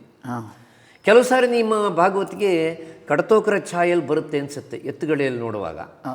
ಹಾಗಂತ ಈ ಬೆಳಗಿನ ಜಾವದ ಪದ್ಯಗಳು ಇತ್ಯಾದಿಗಳು ಸ್ವಲ್ಪ ನಾವುಡ್ರ ಧ್ವನಿ ಕಾಣಿಸುತ್ತೆ. ನಿಮಗೆ ಆ ಹಿರಿಯ ಭಾಗವತಗಳ ಪ್ರಭಾವ ಹೇಗೆ ನಿಮ್ಮ ಭಾಗವತಿಯ ಮೇಲೆ ಆಗಿದೆ ಅನಿಸುತ್ತೆ? ಅದು ಹೇಗೆ ಅಂದರೆ, ಈ ನಾವು ಈ ಸಿರಿವಂತೆಯಲ್ಲಿ ಏಕಾದಶಿಗೆ ತಾಳಮದ್ದಲೆ ಆಗ್ತಿತ್ತು. ಎಲ್ಲ ಏಕಾದಶಿಗೂ ನಾವು ಹೋಗ್ತಿದ್ವಿ, ನಾವು ಪ್ರೇಕ್ಷಕರು ಅವಾಗ. ಆಮೇಲೆ ನಮ್ಮ ಹಂಚಿ ಪಟೇಲರು, ಎಮ್ ಆರ್ ಲಕ್ಷ್ಮೀನಾರಾಯಣ ಇವರೆಲ್ಲ ಕಾಯಂ ಬರ್ತಿದ್ರು. ಮತ್ತು ಆನಂದ್ ಮಾಸ್ಟ್ರು, ಸೇಣಿಯವರು, ದೊಡ್ಡ ದೊಡ್ಡ ಕಲಾವಿದರು ಎಲ್ಲ ಬರ್ತಿದ್ರು. ಅವ ಮಂಜು ಭಾಗವತರು ಕಾಯಂ ಬರ್ತಾಯಿದ್ರು ಸಿರಿವಂತೆಗೆ. ನಾವು ಮಂಜು ಭಾಗವತರ ಪದ್ಯ ಕೇಳಿ ಕೇಳಿ ಕೇಳಿ ನಮಗದು ಮನಸ್ಸಿನಲ್ಲಿ ಕೂತಿದೆ. ಪದ್ಯ ಎತ್ತುಗಡೆಯ ಕ್ರಮ, ಈ ಕೆಲವು ವಾಲಿ ಒದೆಯ ಪ್ರಸಂಗಗಳು, ಇವೆಲ್ಲ ನಾವು ಇವತ್ತು ಹೇಳಿದ್ರು ಮಂಜು ಭಾಗವತರ ಶೈಲಿ ಬಂದುಬಿಡ್ತದೆ ಅದು. ಯಾಕೆಂದರೆ ಕೇಳಿದ್ದು ಹಾಗೆ ಹೇಳಿದರೆ ಮಾತ್ರ ನಮ್ಗೆ ಖುಷಿ ಅದು. ಈ ಕೆಲವು ಪದ್ಯಗಳು ನಮ್ಮ ಉಪ್ಪೂರು ಶೈಲಿಯಲ್ಲಿ ಬರ್ತದೆ. ಆ ಉಪ್ಪೂರು ಈ ಭಸ್ಮಾಸುರ ಮೋಹಿನಿಯ ಬೋಧಿಸಲಾಗಿರ್ಪೆ ಮೊದಲಾಗಿ ಆ ಪದ್ಯಗಳೆಲ್ಲ ಉಪ್ಪೂರು ಹೇಳಿದ್ರೆ ಮಾತ್ರ ಚೆಂದ ಅದು, ಬೇರೆ ನಮಗೆ ಚೆಂದ ಆಗೋದಿಲ್ಲ ಅದು. ಕೆಲವು ಬೆಳಗಿನ ಜಾವದ ಪದ್ಯಗಳು ಕಳಿಂಗ ನಾವುಡ್ರು ಹೇಳ್ದಂಗೆ ತಾನಾಗೆ ಕೇಳಿ ಕೇಳಿ ಅದು ಹಾಗೆ ಅವ್ರವ್ರ ಶೈಲಿ ಒಳಗೆ ಹೋಗಿಬಿಡ್ತದೆ. ಎಲ್ಲ ಭಾಗವತರಿಗೂ ಈ ಕೇಳಿದ್ದೇ ಉಳಿಯೋದು ಮನಸ್ಸಿನಲ್ಲಿ. ಈ ಮತ್ತೊಬ್ಬರದನ್ನು ಕೇಳಿದ್ದನ್ನು ಅದನ್ನೇ ಹೇಳೋದು. ಈಗ ನಿಮ್ಮ ಹತ್ರ ಇನ್ನೊಂದು ಪ್ರಶ್ನೆ ಅಂತಂದರೆ, ನಿಮಗೆ ನಿಮ್ಮ ಈ ಮೇಳಗಳ ಅವಕಾಶದ ವಿಷಯದಲ್ಲಿ ಯಾವ್ದಾದ್ರು ಚಾನ್ಸ್ ಮಿಸ್ ಆಯಿತು, ಬೇರೆ ಯಾವ್ದಾದ್ರು ಅವಕಾಶ ತಪ್ಪು ಹೋಯಿತು ಅಂತಿತ್ತ? ಅದು ಇದೆ. ಯಾಕೆ ಅಂದರೆ, ಈ ನಾನು ಮೇಳಗಳ ತಿರುಗಾಟ ಮಾಡಿ ಆದಮೇಲೆ ನಮ್ಮ ಕಡ್ತೋಕರಿಗೆ ನನ್ನ ಭಾಗವತಿಗೆ ಮೇಲೆ ಭಾಳ ಇಷ್ಟ. ಕಡ್ತೋಕ ಭಾಗವತರು ಎಲ್ಲಿ ತಾಳಮದ್ದಲೆ ಇದ್ದರು ನನ್ನ ಹತ್ರ ಒಂದು 4 ಪದ್ಯ ಹೇಳಿಸ್ತಿದ್ರು ಅವರು. ಹೊಡಬಿಟ್ಟಿರೋ ಒಂದು 4 ಪದ್ಯ ಹೇಳಿ ಅಂತ. ನನ್ನ ಭಾಗವತಿಗೆ ನನ್ನ ಸ್ವರ, ನನ್ನ ಪರ್ಸನಾಲಿಟಿ. ಈಗ ಭಾಗವತಿಗೆ ಪರ್ಸನಾಲಿಟಿ ಬೇಕು ಎಲ್ಲದಕ್ಕೂ, ಶಾರೀರ. ಹಾಗಾಗಿ ಅವರು ನನ್ನೊಂದು ಭಾಗವತನ ಮಾಡಬೇಕು, ತೆಂಕಿನ ಭಾಗವತನ ಮಾಡಬೇಕು ಅಂತ ಅವ್ರ ಮನಸ್ಸಿನಲ್ಲಿ ಇತ್ತು. ನಮ್ಮ ಮಾವ ಪಟೇಲ್ರು, ಹಂಚಿ ಪಟೇಲ್ರು, ಅವರು ಭಾಳ ದೋಸ್ತಿ. ಪಟೇಲ್ರ ಹತ್ರ ಹೇಳ್ತಿದ್ರು ಅವರು. ಕೊನೆಗೆ ಅವರು ಒಂದು ಸರಿ ಧರ್ಮಸ್ಥಳ ಮೇಳಕ್ಕೆ ನನ್ನ ಇಂಟರ್ವ್ಯೂ ಕರ್ಕೊಂಡು ಹೋದರು. ಅಲ್ಲಿ ಇವರು ರಿಟೈರ್ಡ್. ಹೊಸದಾಗಿ ಅವ್ರಿಗೆ ಮೇಳಕ್ಕೆ ಭಾಗವತರು ಬೇಕಿತ್ತು. ಮಂಜುನಾಥ ಭಾಗವತರು ಹೊಡಬಟ್ಟೆ ಭಾಗವತನ ಕರ್ಕೊಂಡು ಹೋದರು. ಗೋವಿಂದ ಭಟ್ರು ಹೊಳ್ಡ್ರನ್ನ ಕರ್ಕೊಬಂದರು. ನನಗೆ ಅತಿಕಾಯ ಕಾಳಗ ಪ್ರಸಂಗ ಕೊಟ್ಟರು ಅವರು. ಅವತ್ತು ಅತಿಕಾಯ ಕುಂಬಳೆ ಅವ್ರದ್ದು, ರಾವಣ ಗೋವಿಂದ ಭಟ್ರದ್ದು. ನನಗೆ ಕಡ್ತೋಕ ಮಂಜುನಾಥ ಭಾಗವತರು ಹಿಂದುಗಡೆ ನಿಂತು ಪದ್ಯ ಹೇಳಿಸಿದರು. ಆಟ ಭಾಳ ಒಳ್ಳೆಯದಾಗಿದೆ, ಪದ್ಯವೂ ಒಳ್ಳೆಯದಾಗಿ ಗೊತ್ತಾಗ್ತದೆ ನಮಗೆ ಜನರ ರಿಯಾಕ್ಷನ್. ಕಾರಣಾಂತರದಿಂದ ನಿಮಗೆ ಸೆಲೆಕ್ಷನ್ ಆಗಿ ಗೋವಿಂದ ಭಟ್ರು ಹೊಳ್ಡ್ರನ್ನ ಕರ್ಕೊಂಬಿದ್ರು. ಆಮೇಲೆ ಗೋವಿಂದ ಭಟ್ರು ಒಂದು ಸ್ವಲ್ಪ ಮೇಳದ ಹಿರಿಯ ಕಲಾವಿದರಾಗಿದ್ದಕ್ಕಾಗಿ ಮತ್ತು ಹೊಳ್ಡ್ರು ತೆಂಕಿನ ಭಾಗವತರೇ ಆಗಿದ್ದರು. ಈ ನಾವು ಸೆಲೆಕ್ಟ್ ಆದರೂ ತೆಂಕಿನ ಅಷ್ಟೂ ಪದ್ಯಗಳನ್ನು ನಾವು ಹೊಸದಾಗಿ ಕಲಿಬೇಕು. ಹೊಳ್ಡ್ರಾದರೆ ಅವ್ರು ತೆಂಕಿನ ಭಾಗವತರೇ ಆಗಿದ್ದರು. ಹಾಗಾಗಿ ಹೆಗಡೆಯರು ಹೊಳ್ಡ್ರನ್ನ ಸೆಲೆಕ್ಟ್ ಮಾಡಿದ್ರು. ಹಾಗಂತ ನೀವು ತಾಳಮದ್ದಲೆಯಲ್ಲಿ ಯಕ್ಷಗಾನದಲ್ಲಿ ನಡುವೆ ಕೆಲವು ತೆಂಕಿನ ಮಾದರಿ ಪದ್ಯಗಳು ಒಂದೆರಡು ಹೇಳೋದುಂಟು. ಹೇಳ್ತೀವಿ. ಈಗ ಬಡಗಿನ ಮೇಳುಗಳಲ್ಲಿ ಈ ರಾಕ್ಷಸ ವೇಷಗಳಿಗೆ ಅಂಥದಕ್ಕೆಲ್ಲ ಈ ತೆಂಕಿನ ಪದ್ಯಗಳನ್ನು ಹೇಳೋ ರೂಢಿ ಇದೆ. ಯಾಕೆ ನಾನು ಗಮನಿಸಿದ ಹಾಗೆ ತಾಳಮದ್ದಲೆಯಲ್ಲಿ ನೀವು ತೆಂಕಿನ ಪದ್ಯ ಒಂದೆರಡು ಹೇಳುವಾಗ ಜನಗಳು ತುಂಬ ಖುಷಿ ಪಡ್ತಾರೆ. ಹೌದೌದೌದು. ತೆಂಕಿನ ಶೈಲಿ ಭಾಳ ಒಳ್ಳೆಯದು. ಜೋರು ಪದ್ಯಗಳಿಗೆ ತೆಂಕಿನ ಶೈಲಿ ಭಾಳ ಒಳ್ಳೆಯದು. ಅಂದರೆ ಹೀಗೆ ಕಡತೋಕರಿಗೆ ನಿಮಗೆ ಒಂದು ಆತ್ಮೀಯವಾದಂಥ ಬಾಂಧವ್ಯ ಇತ್ತು. ಆತ್ಮೀಯ ಬಾಂಧವ್ಯ ಇತ್ತು. ಕಾಳಿಂಗನಾವುಡ್ರ ಜೊತೆಗಿನ ನಿಮ್ಮ ಒಡನಾಟ ಅನುಭವ ಸ್ವಲ್ಪ ಹೇಳಿ. ಕಾಳಿಂಗನಾವುಡ್ರು ಅಂತಂದರೆ, ಕಾಳಿಂಗನಾವುಡ್ರಿಗೆ ದಕ್ಷಿಣ ಕನ್ನಡದಲ್ಲಿ ನನಗೆ ಒಳ್ಳೆಯ ಹೆಸರು ಇದ್ದಿತ್ತಲ್ಲ, ಅವ್ರು ನನ್ನ ಹೆಸರು ಕೇಳಿದರು. ಹಂಗಂತೆ ನನಗೂ ಅವರಿಗೂ ಪರಿಚಯ ಇರಲಿಲ್ಲ. ನಮ್ಮ ಸೌಕೂರು ಮೇಳದ ಆಟ ನೇರ್ಲೆಕಟ್ಟೆಯಲ್ಲಿ ಒಂದು ಆಟ ಆಯಿತು. ಫಸ್ಟಿಗೆ ಮೊದಲನೇ ಪ್ರಸಂಗ ಪ್ರಮೀಳಾರ್ಜುನ, ಎರಡನೇ ಪ್ರಸಂಗ ಇದು ಸತಿಶೋಭಾವಳಿ. ಅವತ್ತು ಪ್ರಮೀಳಾರ್ಜುನಕ್ಕೆ ಕಾಳಿಂಗನಾವುಡ್ರೆ ಬಂದಿದ್ರು. ನಾವುಡ್ರ ಭಾಗವತಿಗೆ ಮಾಡಿದರು. ನಾವುಡ್ರ ಭಾಗವತಿಗೆ ಅಲ್ಲಿ ಜನರದ್ದು ಅಪೇಕ್ಷೆ ಮೇರೆಗೆ ಇಲ್ಲಿ ಕಮಲಶಿಲೆ ಮೇಳದಲ್ಲಿ, ಕಮಲಶಿಲೆ ಮೇಳದಲ್ಲೂ ಸೌಕೂರು ಮೇಳದಲ್ಲೂ ನನಗೆ ನೆನಪಿಲ್ಲ.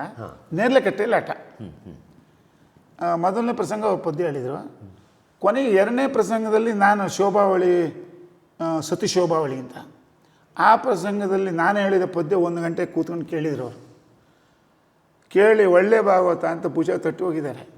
ಅದೊಂದು ನೆನಪು ಬಿಟ್ಟರೆ ನಿಮ್ಮ ಪಾಲಿಗೆ ಒಂದು ಸ್ಮರಣೀಯವಾದ ಅಂಶ. ಸ್ಮರಣೀಯವಾದ ಅಂಶ. ಅದು ನಮ್ಮ ನಾರಾಯಣ ಶೆಟ್ಟರಿಗೂ ಗೊತ್ತು. ನಾರಾಯಣ ಶೆಟ್ಟರು ಮೇಳದಲ್ಲೇ ಅದು. ಆಮೇಲೆ ನೀವು ವಾಸುದೇವ ಸಾಮಗರ ತಾಳ್ಮದ್ದಲೆ ಕೂಟ ಸಂಯಮಂನಲ್ಲಿ ಪಾಲ್ಗೊಂಡಿದ್ರಿ. ಹೌದು, ಒಂದು 2 ವರ್ಷ ತಿರುಗಾಟ ಮಾಡಿದ್ದೆ ಅಲ್ಲಿ. ಆಗ ನಮಗೆ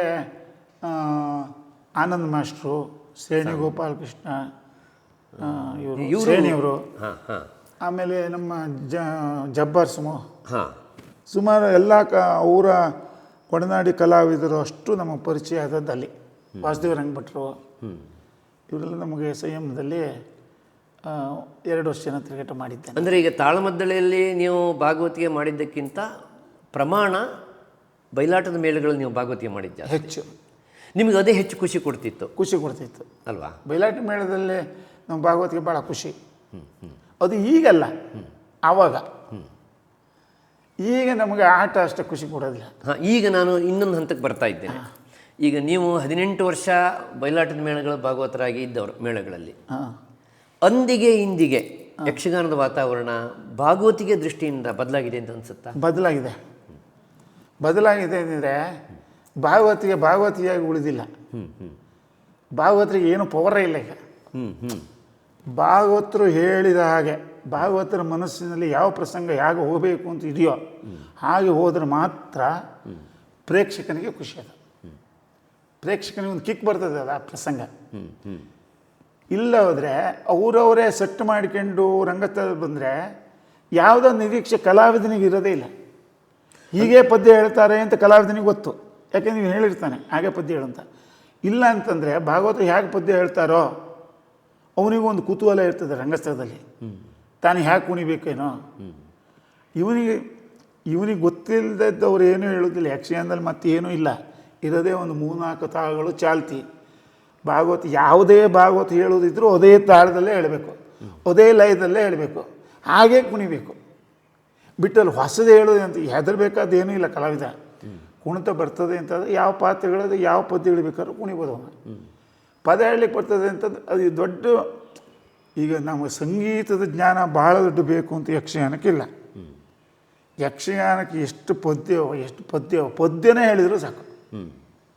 ಅದಕ್ಕೆ ರಾಗ ಸೇರಿಸ್ಬೇಕು ಅಂತ ಇಲ್ಲ. ಹಿಂದೆಲ್ಲ ಹಾಗೆ ಇತ್ತು.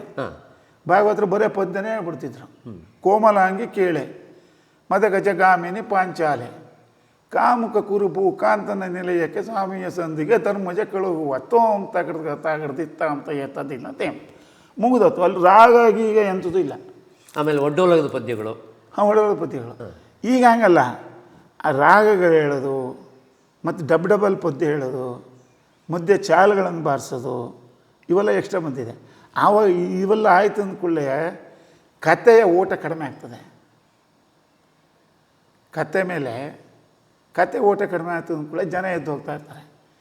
ಯಾವಾಗಲೂ ಕಥೆಯಲ್ಲೇ ಜನರನ್ನು ಹಿಡಿದಿಡ್ಬೇಕು ನಾವು. ಮತ್ತು ಬಯಲಾಟದ ಮೇಳಗಳಲ್ಲಿ ವೇಗ ಅದು ಗಮನಾರ್ಹವಾದಂಥ ಅಂಶ. ಹೌದು, ಬಹಳ ಕುಣಿತ ಇಲ್ಲ, ಎಲ್ಲಿಯೂ ಕತೆ ಪ್ರಸಂಗ ನಿಲ್ಲೋದಿಲ್ಲ. ಪ್ರಸಂಗ ಓಡ್ತಾ ಇರಬೇಕು, ಕತೆ ಓಡ್ತಾ ಇರಬೇಕು.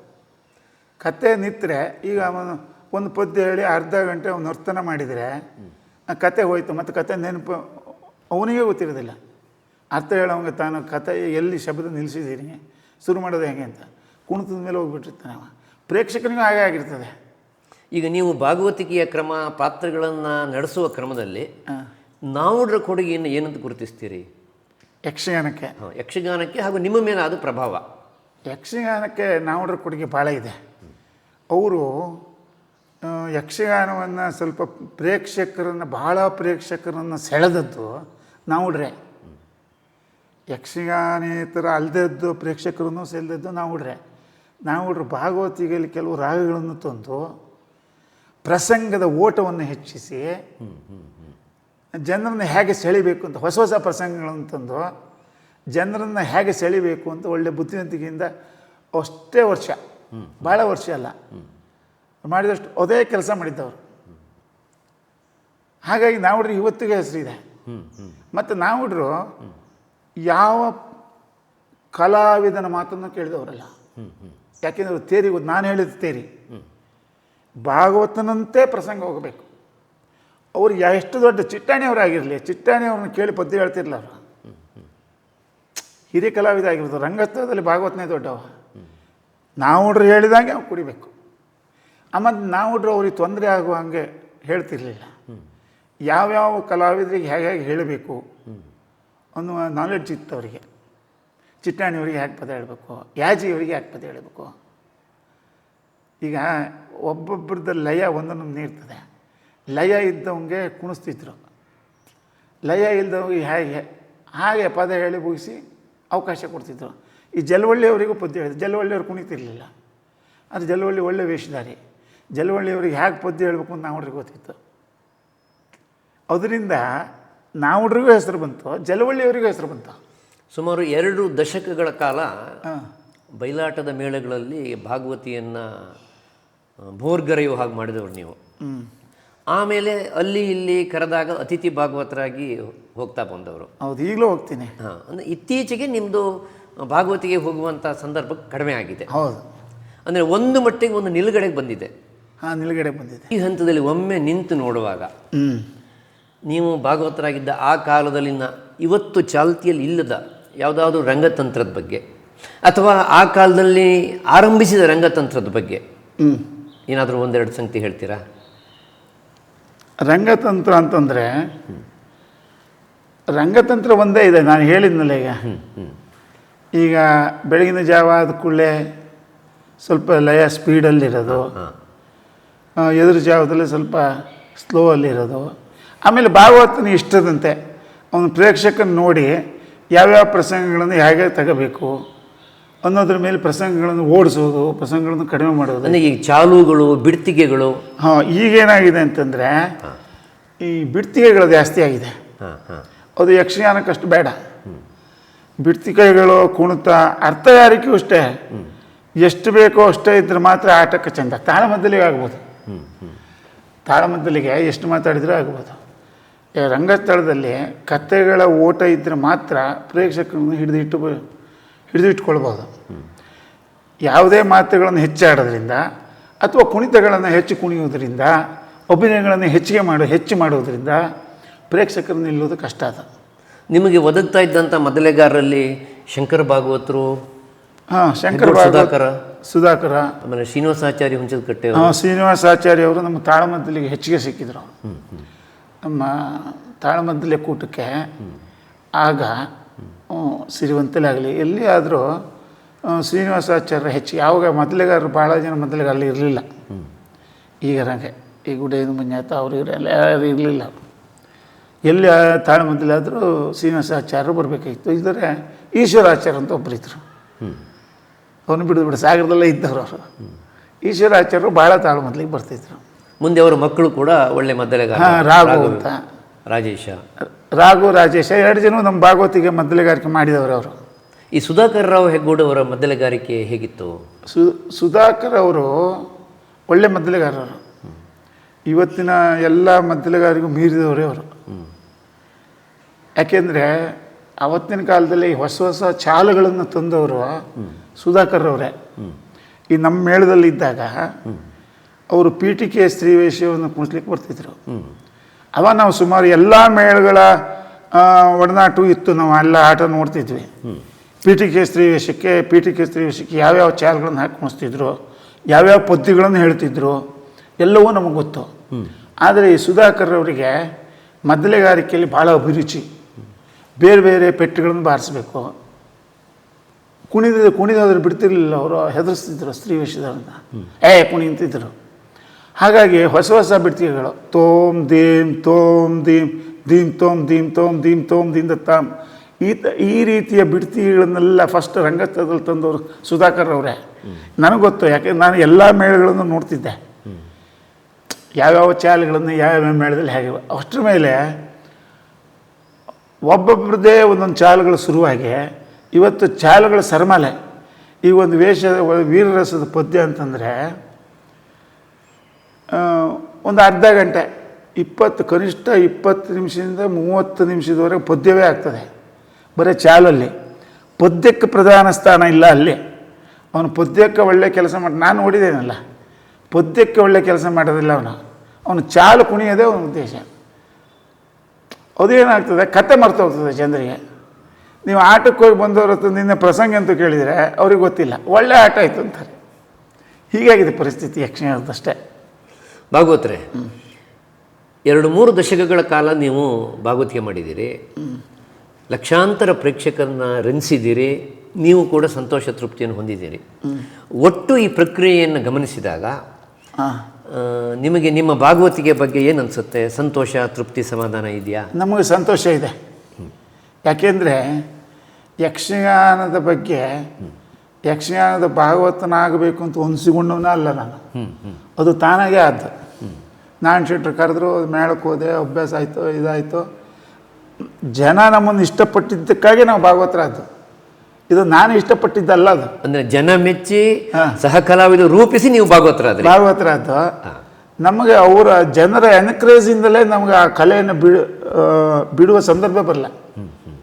ಕರಿತಾನೆ ಇದ್ರು ಅವರು, ಬನ್ನಿ ಅಂತ. ನನ್ನ ಪದ್ಯ ಇದೆ ಅಂತಂದ್ರೆ ಅವ್ರಿಗೆ ಅಷ್ಟು ಇದು ಖುಷಿ. ನಿಮಗೆ ಸಂದಂತಹ ಈ ಸಾರ್ವಜನಿಕ ಸಮ್ಮಾನಗಳು, ಗೌರವಗಳು, ಪುರಸ್ಕಾರಗಳು, ಇದರಲ್ಲಿ ನಾನು ಯಾವುದನ್ನು ಗುರುತಿಸೋಣ?